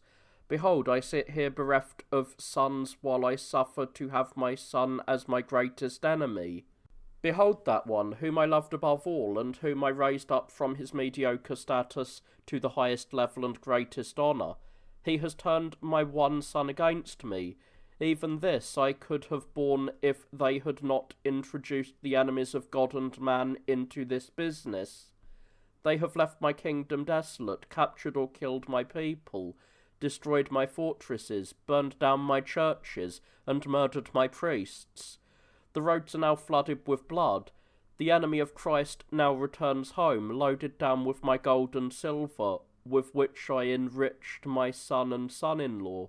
I cannot imagine what kind of evil, what kind of perfidy is still to come. After he said this, the king was silent. Henry, who praised the king's views, added that the enemy, who had been defeated twice in open battle, subsequently in a most foul and evil way, had been provided another opportunity to inflict damage. He added that he would have preferred to suffer any calamity or adversity rather than that they had ever joined with the common enemy. After this was said, Leodulf came forward and spoke. I admit that I gathered money for those who were led against me, so that they would not do me harm or harm my dependents. If I am declared guilty in this matter, let the whole people know that I did not do this freely, but rather was forced by extreme necessity. Finally, the high priest entered to explain himself. He promised that he would demonstrate by whatever form of judgment the king commanded that he had never been opposed to the king, and that he had never wished to do or actually had done anything against the king. Overcome by fear, he had left the king because he realized that the king was angry with him. But he was innocent, although overwhelmed by such grave charges. Moreover, he would preserve his loyalty through every possible kind of oath. The king responded to these claims. I do not demand an oath from you except that you will aid my efforts for concord and peace to the extent that you are able. When this oath was given, the king dismissed him in good faith and peace. Because the bishop along with Duke Conrad were not able to convince the youth to submit himself to his father, and having accepted his judgment to support his father, they abandoned him and joined God and the king. The next night, Leodulf and his supporters departed from the king and entered the city of Regensburg with his army. The king, however, who was following his son, came upon a fortress called Rostal and besieged it. There was a battle, and no mortal had ever seen harder fighting around the walls. Many were killed on both sides, and even more were wounded. The darkness of night brought the fighting to an end. The army, which was weakened during the indecisive battle, withdrew the next morning. With weightier matters at hand, it did not seem advisable to delay there any longer. It was a 3-day march to Regensburg. They occupied the places for their camps and surrounded them with fortifications. Then the siege of the city began in earnest, but because the great multitude of defenders made it impossible to bring engines up to the walls, there was intense fighting between the two sides outside the walls. The long-drawn-out siege forced the besieged to undertake some military action, for they decided that it would be worse to be tortured by hunger if it came to that, than to die bravely in battle. So it was ordered that mounted troops would burst out of the west gate as if making an attack on the camp. Others were to board ships and launch an attack on the deserted camp by using the river that flowed alongside the city, while the battle among the mounted troops was going on. The marshalled defenders set forth when the agreed-upon signal from a bell had been given, but the use of the signal was not unknown in the camp. As a result, they were not caught unprepared. While the mounted force encountered a delay in making its attack, the fleet slipped ever further from the city. As they disembarked from the ships and rushed into the camp, they encountered armed men. Fearful, they considered fleeing, but were surrounded and cut down on all sides. Some rushed back to the ships, but driven by fear, they lost their way and were swallowed by the river. Others in greater numbers boarded the ships, but swamped them. As a consequence, hardly anyone from this large force survived. The mounted troops were worn down and defeated by the king's mounted forces. Many were wounded and forced back into the city. The royal troops returned victorious to the camp. They brought back with them just one man who was struck a mortal wound before the gates. The entire herd of cattle from the city had been set out to pasture in a grassy area, which was located between the Regan and Danube rivers. This herd was captured by Henry, the brother of the king, and divided among his companions. The defenders, who were worn down by numerous battles, now also began to suffer from hunger as well. Consequently, Liudolf departed the city in the company of his leading men and asked for peace. But he did not receive it because he refused to obey his father, so he returned to the city and then launched an assault against Gero, a man distinguished by his victories that equalled in number his battles, who was besieging the east gate. The battle raged fiercely from 9 in the morning until noon. A horse fell before the gates, as did its rider Arnulf. Stripped of his arms, he was struck through by spears and died. His death was made known 2 days later by a woman who fled the city because of hunger. The matter had been uncertain up to this point. The defenders were distressed at his death and now were ready to make peace agreements. With the leading men acting as intermediaries, Liudolf again exited the city with his companions. The siege had lasted an entire month and a half. He received peace until an appointed day when his case would be judged. The place selected for the assembly was Fritzlar. The king then returned to his fatherland. Henry gained the new city. The following night, Regensburg burned down almost completely. While the king was hunting for the sake of exercise in a place called Saufield, the son cast himself with bare feet before his father. Overcome by a profound sense of penance, he first brought forth tears from his father with his own tearful speech, and then wrenched tears from all the others who were present. So it happened that he again received the grace of his father's love, and promised that he would always obey and agree to his father's will in all matters. In the meantime, it was announced that the bishop had grown ill and given up hope. Therefore the royal assembly was delayed for a short time. Those who were present said that the high priest's end was praiseworthy. After the bishop died, an assembly of the entire people was held. Mainz, along with all of Franconia, surrendered to the king after a year and a half. The son and son-in-law, having received his grace, served him loyally until their deaths. In that year, the Slavs, who are called Ukraini, were defeated by Gero with great glory because Duke Conrad was dispatched to provide aid to him. They captured an enormous quantity of booty, and great happiness reigned in Saxony. The king celebrated the next Easter with his brother, and then led an army against Regensburg. He again subjected the city to his arms and engines. Since they now lacked the aid of the Saxons and were suffering from hunger, the defenders came out of the gates of the city and surrendered themselves to the king. He condemned their leaders to exile, but spared the remaining multitude. Having gained glory from this victory, he returned to his fatherland, having restored the entire region of Bavaria to his brother. When the king entered Saxony around the beginning of July, he met legates from the Hungarians, who presented themselves as if they had come to see him because of their established good faith and friendship. In truth, however, as it seemed to some people, they had come to learn about the outcome of the civil war. The king kept them with him for a few days and then sent them back in peace, bearing some minor gifts. But he then learned from messengers sent by his brother, that is, the Duke of the Bavarians, that, "Behold, numerous Hungarians have invaded your land and stand prepared for battle with you." As soon as he heard this, the king, acting as if he had not endured any labour in the war just ended, began to march against the enemy. He took a small force with him, and particularly few from among the Saxons, because they were now threatened by a war with the Slavs.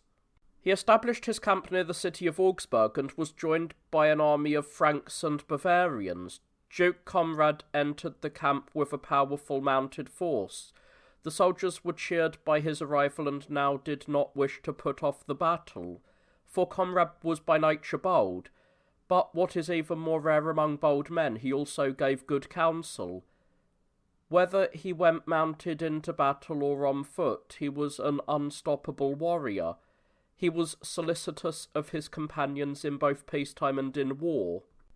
So it happened that the soldiers in both armies could see each other not far off in the distance.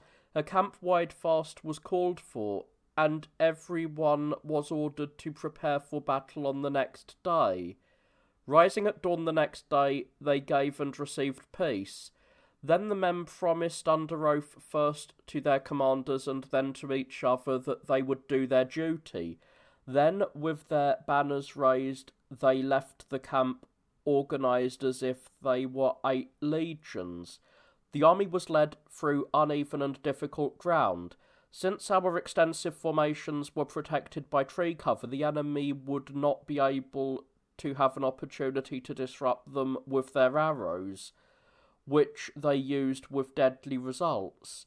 The 1st, 2nd and 3rd legions were comprised of Bavarians, who were led by Duke Henry's officers. Henry himself was not at the battle because he was suffering from a bodily ailment from which he subsequently died. The 4th legion was comprised of Franconians, whose leader and commander was Duke Conrad. The prince himself was surrounded by the 5th legion, which was the largest and called the Royal Legion. It was comprised of a picked force chosen out from among all the thousands of soldiers and the eager youth. The victory-bringing angel, surrounded by a dense formation, marched in front of the legion. The 6th and 7th legions were comprised of Swabians, who were commanded by Burchard, who was married to the daughter of the brother of the king. In the 8th legion were the Bohemians, 1,000 select soldiers, better equipped with arms than with good fortune.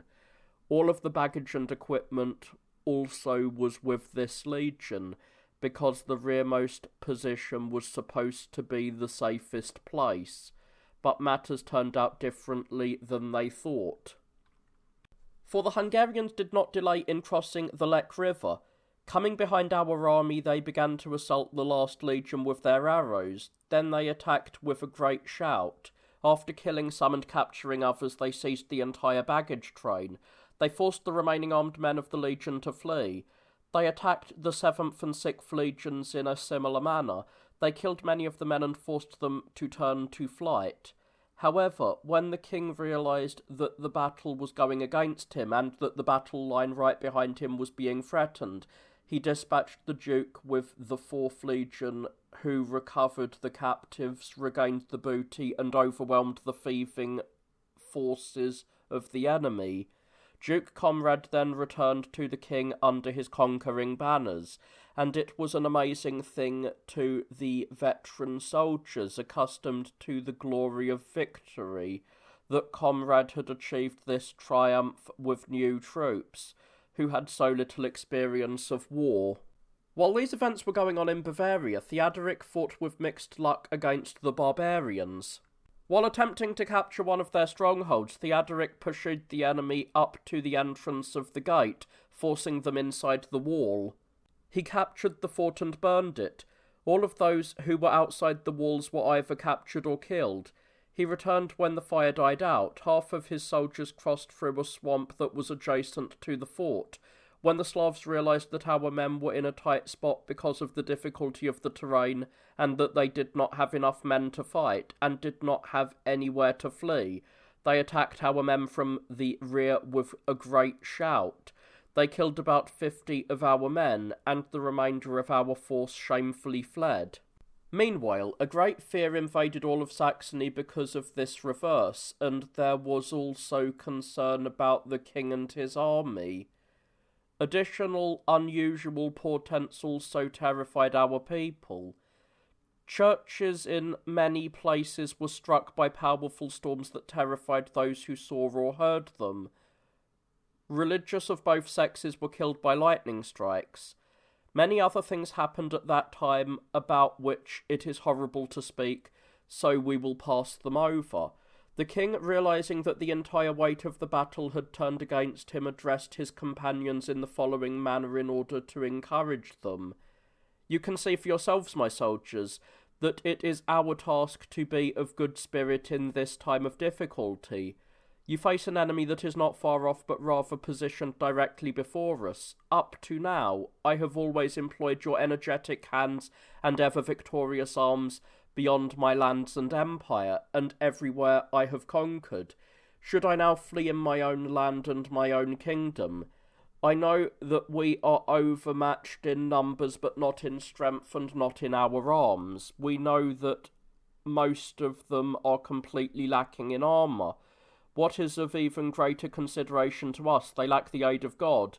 Audacity is their only protection. For us it is the hope of divine shelter.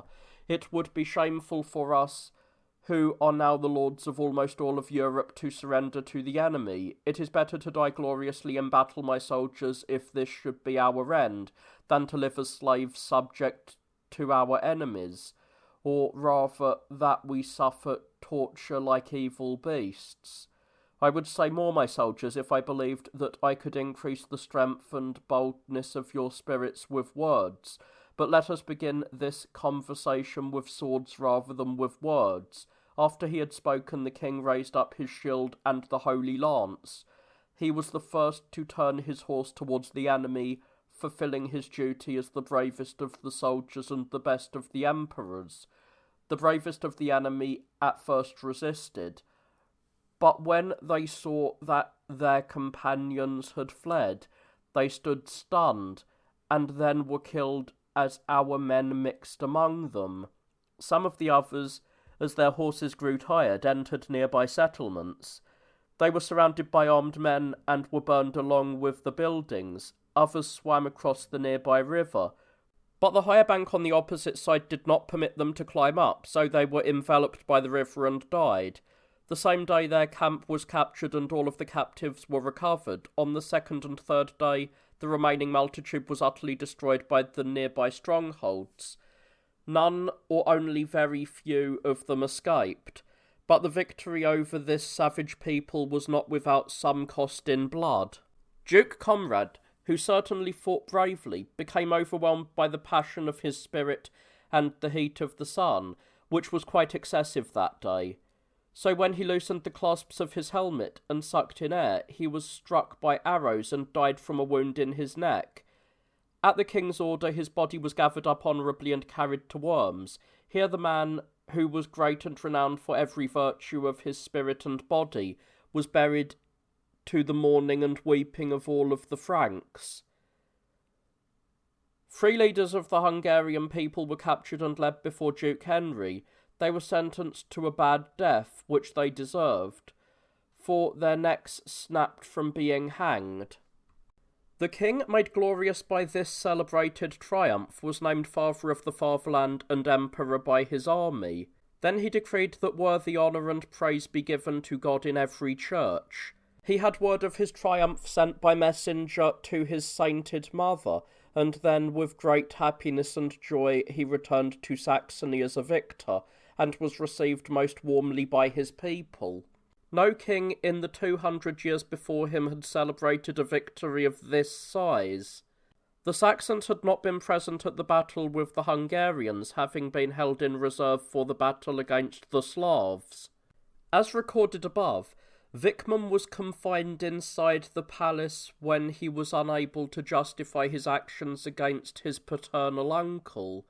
When the king planned to go to Bavaria, Wichman refused to undertake the journey, excusing himself with a feigned illness, whereupon he was reminded by the emperor that when Wichman lost his mother and father, the emperor had given him a place alongside his own sons, and had given him a liberal education, and had elevated him to his father's office. the Emperor now asked that Wichmann not harm him when he already was burdened by so many other difficulties. When he did not receive a worthy response to his comments, the Emperor departed and placed Wichmann under the supervision of Count Ibbo. After Wichmann had spent several days in Ibbo's company, he asked that he be permitted to go into the forest to go hunting. He gathered some of his companions who had hidden there, and returned to his fatherland. After occupying some fortifications, he was joined by his brother Ecbert, and raised up arms against the Emperor. However, Duke Hermann's efforts easily suppressed them and forced them across the Elbe. When they realised that they could not oppose the Duke, they joined forces with the two minor barbarian kings, who had been troubling the Saxons for a long time, namely Naco and his brother, Stoinef of the Aboderites. An army commanded by the Duke found them in a stronghold that was called Swifleiskran. They were almost captured along with the fort, but they were warned by the shouting and hastened to arm themselves. 40 armed men were killed before the gates of the fort, and Duke Hermann departed loaded down with spoils taken from the dead men. Henry, the frontier commander, and his brother Siegfried aided him. Both of them were prominent and powerful men, excelling equally in both war and peace. This action took place at the beginning of the 40-day period of fasting. Just after Easter that year, the barbarians raided the region. They were guided by Wichmann in this action, although he was not their commander. Hermann did not delay. He brought up military forces to resist them. However, when Hermann saw that the enemy army was large and that his own forces were small as a result of the demands of the ongoing civil war, he decided that it would be better to put off battle under these adverse conditions. He also ordered the great multitude of people, who had fled into one fortress because they did not trust the others, to ask for peace under whatever terms they could obtain. Hermann's soldiers were opposed to this plan, especially Siegfried, who was an exceptionally powerful warrior. But the people of the Kokoskini did as the Duke had ordered and made peace under the following conditions. The free men along with their wives and children should climb up onto the wall unarmed.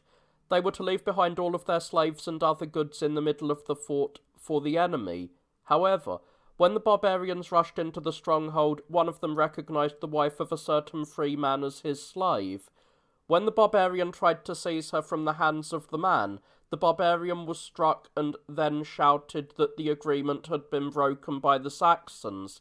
So it happened that all of the enemy turned to killing, and they left no one behind. They killed all of the adults and took the mothers and children away as captives.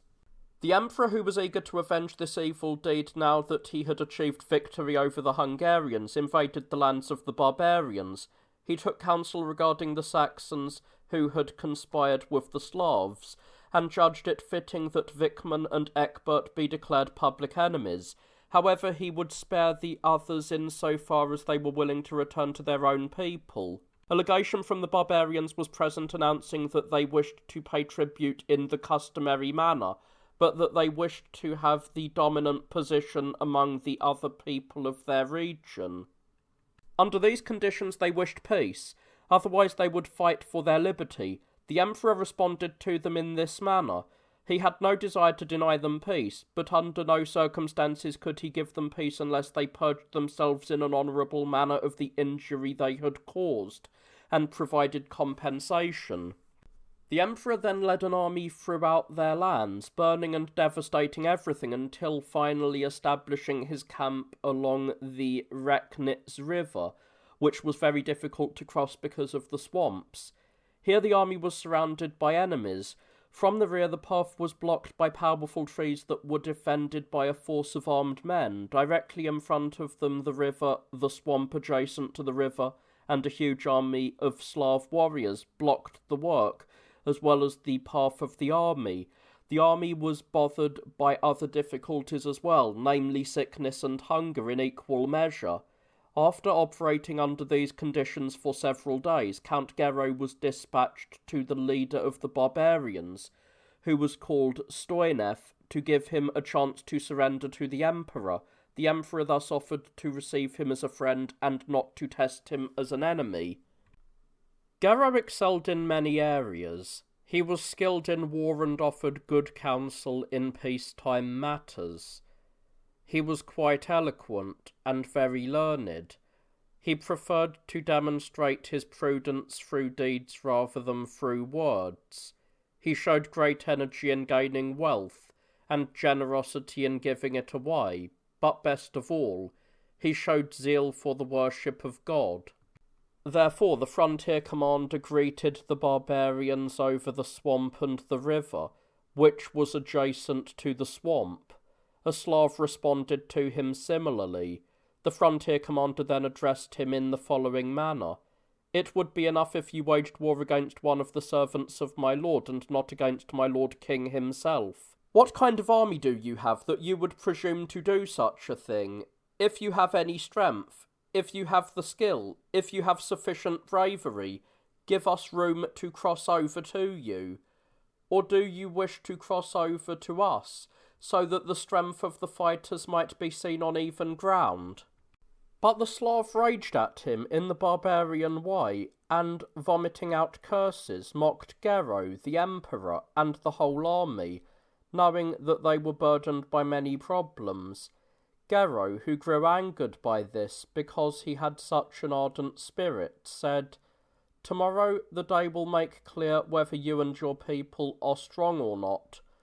Let there be no doubt that tomorrow you will see us attacking you." Gero, who for a long time had achieved renown for his many great deeds, was especially celebrated at this point because he had defeated the Slavs, called the Ukraini, with such great glory. Gero returned to camp and reported what he had heard.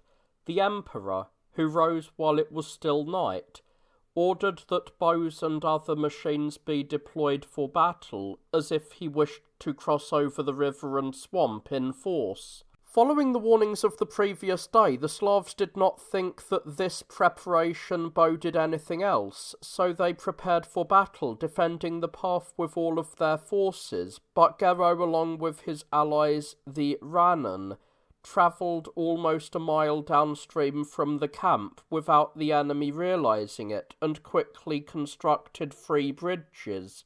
Gero then sent a messenger to the emperor, summoning the entire army. When the barbarians realised what had happened, they hurried to meet the legions, but the foot soldiers of the barbarians had to run a longer route before entering the battle. Thus overcome by fatigue, they quickly gave way before the soldiers. They were immediately cut down as they sought the safety of flight. Stoinev waited on events with some mounted troops on a high hill. Recognising that his companions were fleeing, he also took flight, but he was discovered in a certain wood, along with 2 of his bodyguards, by a soldier whose name was Hosid. After being overcome in combat, Stoinev was stripped of his arms and beheaded. One of his bodyguards was captured alive. The soldier presented him along with Stoinev's head and the spoils taken from that minor king to the emperor. Through this act, Hosid became renowned and distinguished. The reward for this famous deed was an imperial grant with an income equivalent to 20 farms.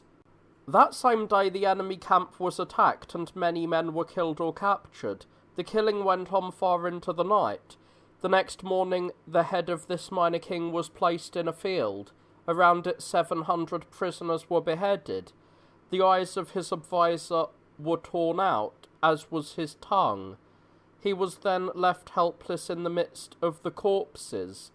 Wickman and Eckbert, conscious of their evil deeds, left for Gaul and escaped to Duke Hugh.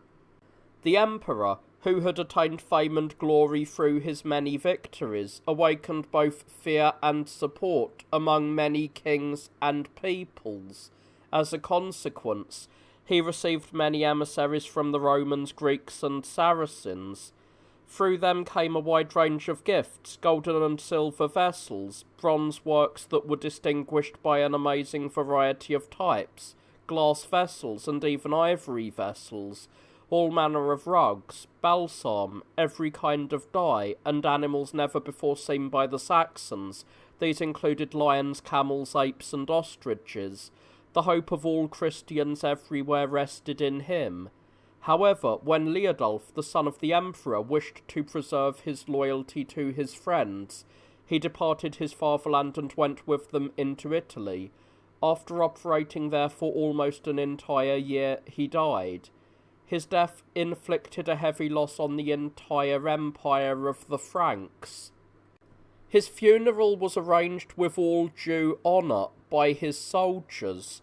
His body was carried from Italy to Mainz and buried in the Basilica of Alban the Martyr, to the great mourning and weeping of many people. He left behind a son marked with his father's name. A letter bringing news of his death was carried to the emperor while he was on campaign fighting against the Radari. He poured out many tears on account of his son's death. As for the rest, he remained faithfully committed to God, the guide of all things, who had ordained his empire up to now. At that time, Wichman, who knew that Saxony was empty of fighting men, secretly entered Saxony from Gaul and returned to his home and wife. He then again joined the foreigners. Ecbert, however, was again received in the king's grace through the intervention of the great Bishop Brune. When an army was led against Wichman for the third time, he succeeded after great difficulty in gaining the trust of Gero and his son, so that they would gain the consent of the emperor for him to enjoy his fatherland and his wife's patrimony with the emperor's grace. He freely gave a fearsome oath that he would never do anything evil by word or by deed against the emperor or the emperor's rule. After Wichman gave this oath, he was dismissed in peace and was raised up by the emperor with promises of good things to come. That same year, after the slaughter of the barbarians had come to a close, prodigies appeared, most notably crosses in the clothing of many people. After these prodigies were seen, many people were struck by a healthy fear and worried about what would happen to them, and so atoned for their way of life. There were some who interpreted this as leprosy in the clothing, meaning that leprosy would follow and taint many people. However, wise people said that the sign of the cross prefigured safety and victory, and we offer our faithful agreement to these conclusions. At that time the emperor grew ill. However, through the merits of the saints to whom he continually demonstrated his faithful obedience, and most of all to the illustrious patron, the martyr Vitus, to whom he prayed, the emperor recovered, and so the world was granted all the same grace and delight as when the clearest sun arises after the night. When affairs had been put in the proper order in Franconia, Saxony, and among the neighbouring peoples, and those living all around, the king issued orders to set out for Rome and to arrive in Lombardy. As I said at the beginning of this history, it is beyond our meagre ability to describe how he besieged Berengar, the king of the Lombards, for 2 years, and sent him as a captive with his wife and sons into exile, defeated the Romans in 2 battles and stormed Rome, defeated the Dukes of Benevento, overcame the Greeks in Calabria and Apulia, opened up silver mines in Saxon lands, and along with his son, grandly expanded the empire. It should be enough that I have set forth this much with faithful devotion. As for the rest, may this humble work glorify on behalf of your splendour and serenity the exalted status of your father and brother, which has provided every honour to the fatherland and solace to us. But let the end of the civil war be the end of this little book. Wichman, who had been allowed to return to his fatherland, kept the peace as long as he had an expectation that the emperor would return. But when the king delayed his return, Wichman travelled north in order to stir up war along with Harold, the king of the Danes. Harold made clear to Wichman that if he killed the Duke or some other leader, he would know that Wichman wished to join him without any trickery, otherwise Harold would be certain that Wichman had acted deceitfully. In the meantime, Wichman's banditry was discovered by a travelling merchant. Some of Wichman's companions were captured and lost their lives, having been condemned by the Duke to be hanged for their actions against the state. Wichman and his brother barely escaped. In times past, the Danes were Christian, but nevertheless continued to worship idols in their traditional manner. But then there was a dispute in the presence of the king during a feast regarding the worshipping of their gods. The Danes affirmed that Christ was a god, but they claimed that there were other, greater gods, who manifested themselves to people through even more powerful signs and prodigies. Against this, a certain cleric named Popo, who is now a bishop and leads a religious life, proclaimed that there is one true God, the Father, along with his only begotten Son Jesus Christ, and the Holy Spirit. The images, he proclaimed, were of demons and not of gods. King Harold, who it is said was quick to listen but slow to speak, asked if Popo wished to demonstrate this faith through his own person. Popo responded without hesitation that he wished to do so. The king then ordered that the priest be placed under guard until the next day. When morning came, the king ordered that a very heavy piece of iron be heated in the fire. He then ordered the cleric to carry this glowing iron for his Catholic faith. The confessor of Christ seized the iron without any fear at all, and carried it far as the king had ordered. The priest then showed everyone his unharmed hand, and gave proof to everyone of his Catholic faith.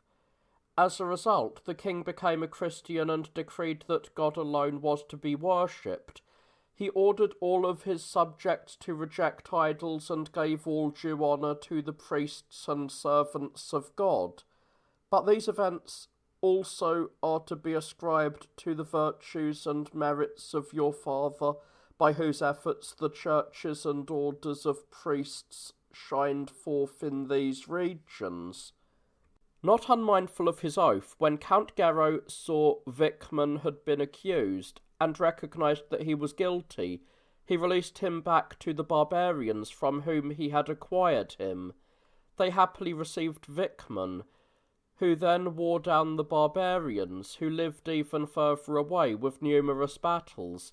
Wichman defeated King Maisko, who ruled over the Slavs called the Likiviki, in 2 battles, and killed his brother. He then extorted a great quantity of booty from them. During this time, the frontier commander Gero badly defeated the Slavs who were called the Lutezi and compelled them to accept the heaviest burdens of servitude. This victory, however, was not accomplished without Gero having suffered a serious wound, and the death of his nephew, who was among the best of men, and the deaths of many other outstanding men. There were 2 minor kings under the jurisdiction of Duke Herman, who had inherited enmity towards each other from their father. One was named Celeber, the other Mistav. Celeber ruled the Vagrians, Mistav ruled the Obdorites. They frequently brought accusations against each other. Finally, however, Celeber was convicted after an investigation by the Duke and condemned to pay 15 talents of silver. Taking the fine very badly, Celeber decided to raise arms against the Duke, but since he did not have sufficient forces to fight against him, Celeber sent a messenger to ask Wichman for aid against the Duke. Wichman, who thought that there was nothing more pleasant than to have some means of troubling his paternal uncle, immediately set out with his companions to join with the Slavs. However, as soon as Wichman gained entry into the stronghold, it was immediately laid under siege by the enemy, who surrounded it with a wall. An army commanded by the Duke also besieged the fort. In the meantime, whether by chance or by prudent counsel, Wichman left the stronghold along with a few others, pretending as if they were going to seek aid from the Danes. Within a few days, the food for the fighting men and the fodder for the baggage animals began to give out. There were those who said that the Slav had only undertaken a sham rather than a true war. It seemed incredible that a man who had been accustomed to war from his youth could have made such bad preparations. They argued that this was instead a plan conceived by the Duke so that he might be able to overcome his nephew by whatever possible means, so that he could recover him safely in his fatherland rather than allowing him to perish utterly among the pagans. So the garrison, burdened by hunger and by the stink of their cattle, was forced to exit the stronghold. The Duke spoke bitterly to the Slav about his treachery, denouncing him as wretched because of his actions. The Duke then received this response from the Slav. "Why do you accuse me of treachery?" he said. "Behold, here are the men whom neither you nor your Lord Emperor were able to overcome. They stand here unarmed because of my treachery." The Duke was silent after receiving this answer. He deprived the Slav of the lands that he held under the Duke's authority. The Duke then handed this territory with full authority to the son of the Slav, whom the Duke earlier had received as a hostage. The Duke imposed a range of punishments on Wichman's soldiers and gave the booty from the stronghold as a gift to his own soldiers. On his victorious return to the fatherland, the Duke brought forth an idol of Saturn made of bronze, which he had found among the other spoils in the fort, as a great spectacle for his people.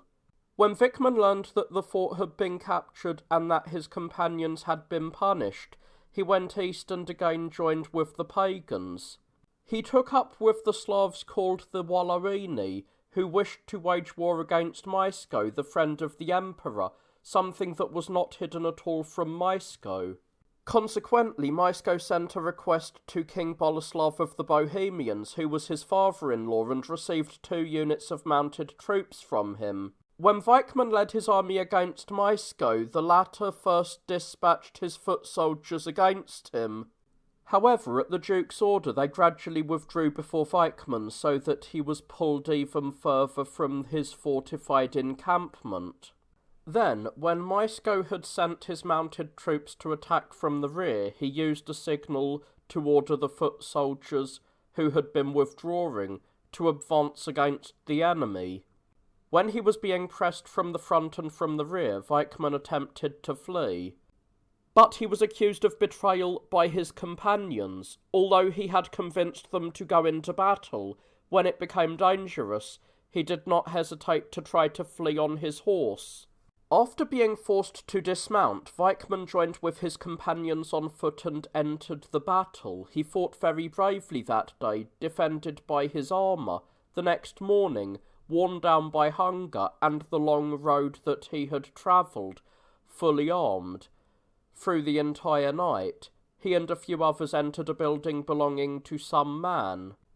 When some leading men among the enemy found him, they recognized from his arms that he was an important man. When they asked who he was, he responded that he was Wichman. They demanded that he lay down his arms. They swore that they would present him safe to their lord, and that he would see to it that Wichman was returned unharmed to the Emperor. Wichman, who now found himself in dire straits, was not unmindful of his earlier nobility and strength, and disdained surrendering to such men. So he asked that they bring word to Mysko that he would lay down his arms and surrender to him. While they set off to find Mysko, an enormous crowd surrounded Wichman, bitterly attacking him. Although he was exhausted, Wichman struck down many of them. At last he raised up his sword and said the following to one of the more capable of his enemies: "Take this sword and carry it to your lord. Let him have this as a symbol of his victory, and send it to his friend the Emperor, so that he might know that he can laugh at the death of an enemy, but should weep at the death of a kinsman. After he said this, Weikman turned to the east and prayed in his mother tongue, as best he could, to the Lord, and poured out his soul, filled with many misfortunes and troubles, to the mercy of the Creator of all things. This was the end of Weikman, and such also was the end for almost all of those who raised arms against your father. Here ends Book 3. After the Emperor received Weikman's arms and was certain of his death, he wrote a letter to the military commanders and counts of Saxony in the following manner: Otto, August Emperor by divine grace, to Hermann, Theodoric, and the other counts of our state, ever friendly greeting. By the will of God I am well, and all of my affairs are advancing without pause. Furthermore, messengers have come to us from the King of Constantinople, very distinguished men, who, as I understand, are very interested in seeking peace. However this matter turns out, they certainly will not dare, God willing, to test us with war. Unless we can come to an agreement, I will gain from them the provinces of Apulia and Calabria, which they have held until now. However, if they accept our will, we will send our wife and our like-named son this summer to Francia, and we promise you that with God's aid we shall go on campaign to Freinit to destroy the Saracens. Furthermore, we wish, if the Radari have indeed suffered very heavy losses, as we have heard, you know how often they have broken their oaths and what injuries they have inflicted, that they shall have no peace from you. Discuss these matters with Duke Hermann and attack with all of your forces so that you can bring about their final destruction. If it is necessary, we shall march against them ourselves. On the nativity of the Lord, our son received the crown as a sign of the imperial office from the blessed apostle, written on 18th of January at Capua in Campania. When this letter was read aloud to the assembled leaders and a great crowd of common people who had gathered at the assembly, which was being held at a place called Verla, it seemed appropriate to keep the peace that had been made with the Radari, since there was a threat of war against the Danes at that time, and because they did not have sufficient forces to wage two wars at the same time. The Emperor, having sufficient faith in the Greeks, dispatched part of his army along with many leading men to the aforementioned place, and consistent with the promises of the legates, the girl was handed over and escorted honourably by his son. However, the Greeks then turned back to their traditional methods. From the beginning they were lords of almost all of the peoples of the world. Those whom they could not defeat by strength they overcame by guile. Without warning, they attacked those who were unprepared and did not even suspect that anything would happen. They destroyed forts, killed many people, and captured many others, whom they presented to their emperor at Constantinople. When they were able to flee, they returned to the emperor and reported what had been done. The emperor was greatly disturbed by these events. In order to revenge this act of aggression, he dispatched Gunther and Siegfried, prominent men who had often gained renown in both domestic and foreign affairs, along with a large force into Calabria. The Greeks, who were elated by their previous victories and acted without caution, fell into their hands. A great multitude of them were killed. Gunther and Siegfried captured those who had survived, and permitted them to return to New Rome only after cutting off their noses. They then extorted tribute in Calabria and Apulia, and returned to the emperor having been made illustrious through their victory, and rich through the spoils taken from the enemy. When the people of Constantinople heard that their men had fought poorly, they rose up against their emperor, and through the scheming of his own wife and the plotting of a certain soldier, they killed him. They then designated this soldier as the emperor in place of their lord. After being made king, he immediately released the captives and sent the girl along with a large army and splendid gifts to the emperor. The emperor immediately handed her over to his son. After celebrating the marriage in magnificent style, he travelled all the way from Italy to Germany in great joy at what had occurred. During this time, while these events were taking place in Italy, the high priest William, a wise and prudent man, pious and friendly to all, ruled the Frankish Empire, which was committed to him by his father. His mother, although a foreigner, nevertheless came from a noble line. He heard that the mother of the emperor, a woman of remarkable sanctity called Mathilda, had become ill. While awaiting her death, he met his own death before she had died. If we wished to say something in praise of her, we would fail because the virtue of such a great woman overcomes every effort of our meagre intellect. Who could describe in worthy manner her commitment to the service of God? Every night she filled her little chamber with the melodies of divine music of every kind and type. She had a little cell near the church where she briefly rested. She left it every night and entered the church, while male and female singers were organised in 3 groups in order to praise and bless God's mercy inside her little chamber before the doors and along the road. She remained in the church keeping vigil and praying while she awaited the celebration of Mass.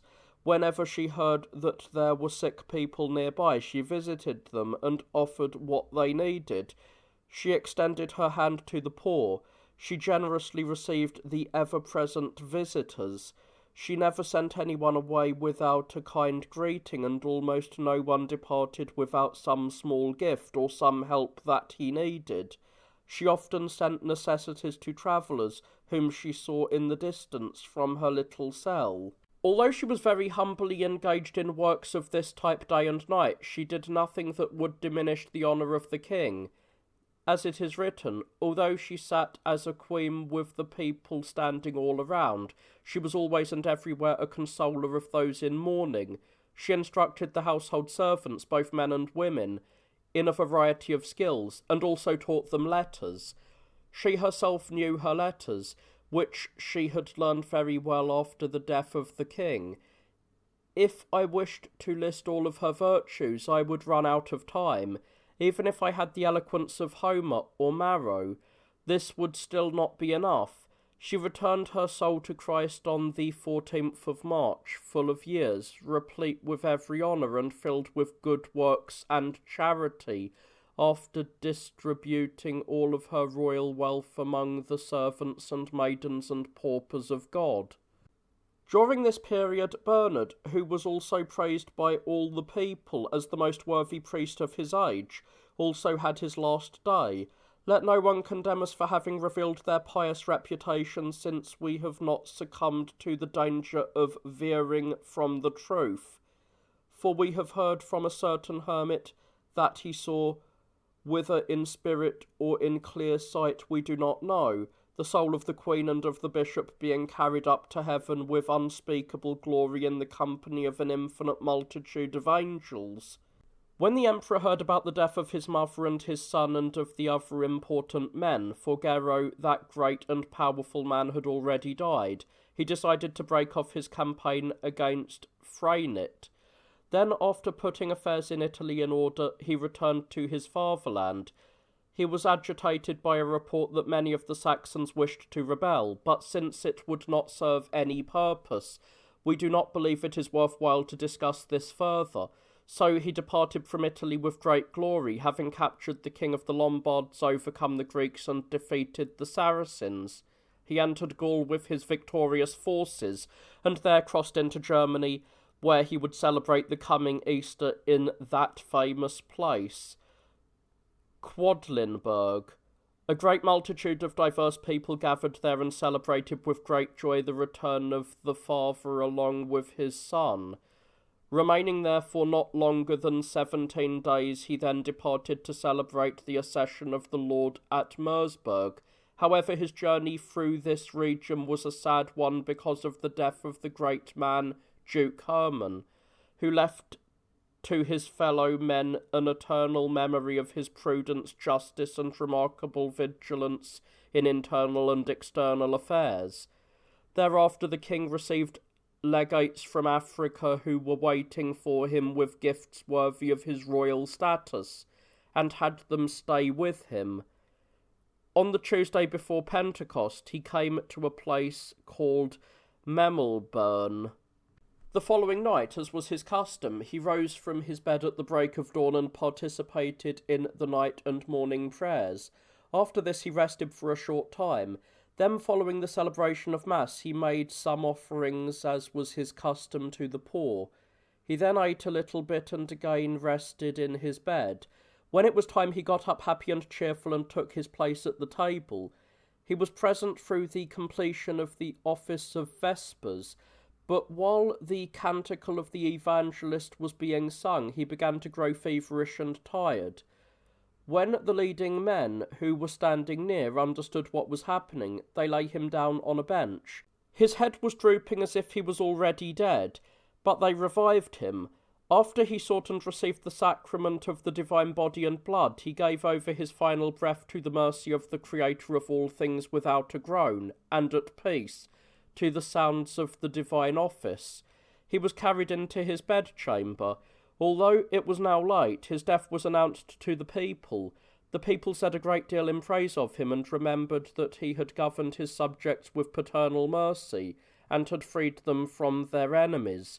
He had conquered with arms his arrogant enemies, namely the Avars, Saracens, and Danes. He had subjugated Italy. He had destroyed the shrines of the gods among the neighbouring peoples. He established churches and orders of priests. They recalled many other good things, as they participated in the royal funeral. When morning came, although he had already been anointed as king and designated as emperor by the Pope, they eagerly gave their hands to the son of the emperor, the unique hope of the entire church, as they had done before, promised their loyalty and support against all of his adversaries, and confirmed this with military oaths. Thus he was elected anew by the entire people as their ruler. He transferred his father's body to the city which his father himself had built, called Magdeburg. So died the Emperor of the Romans, the King of the peoples, on the 7th of May, the Wednesday before Pentecost. He left behind for posterity a great many glorious monuments in both religious and secular affairs.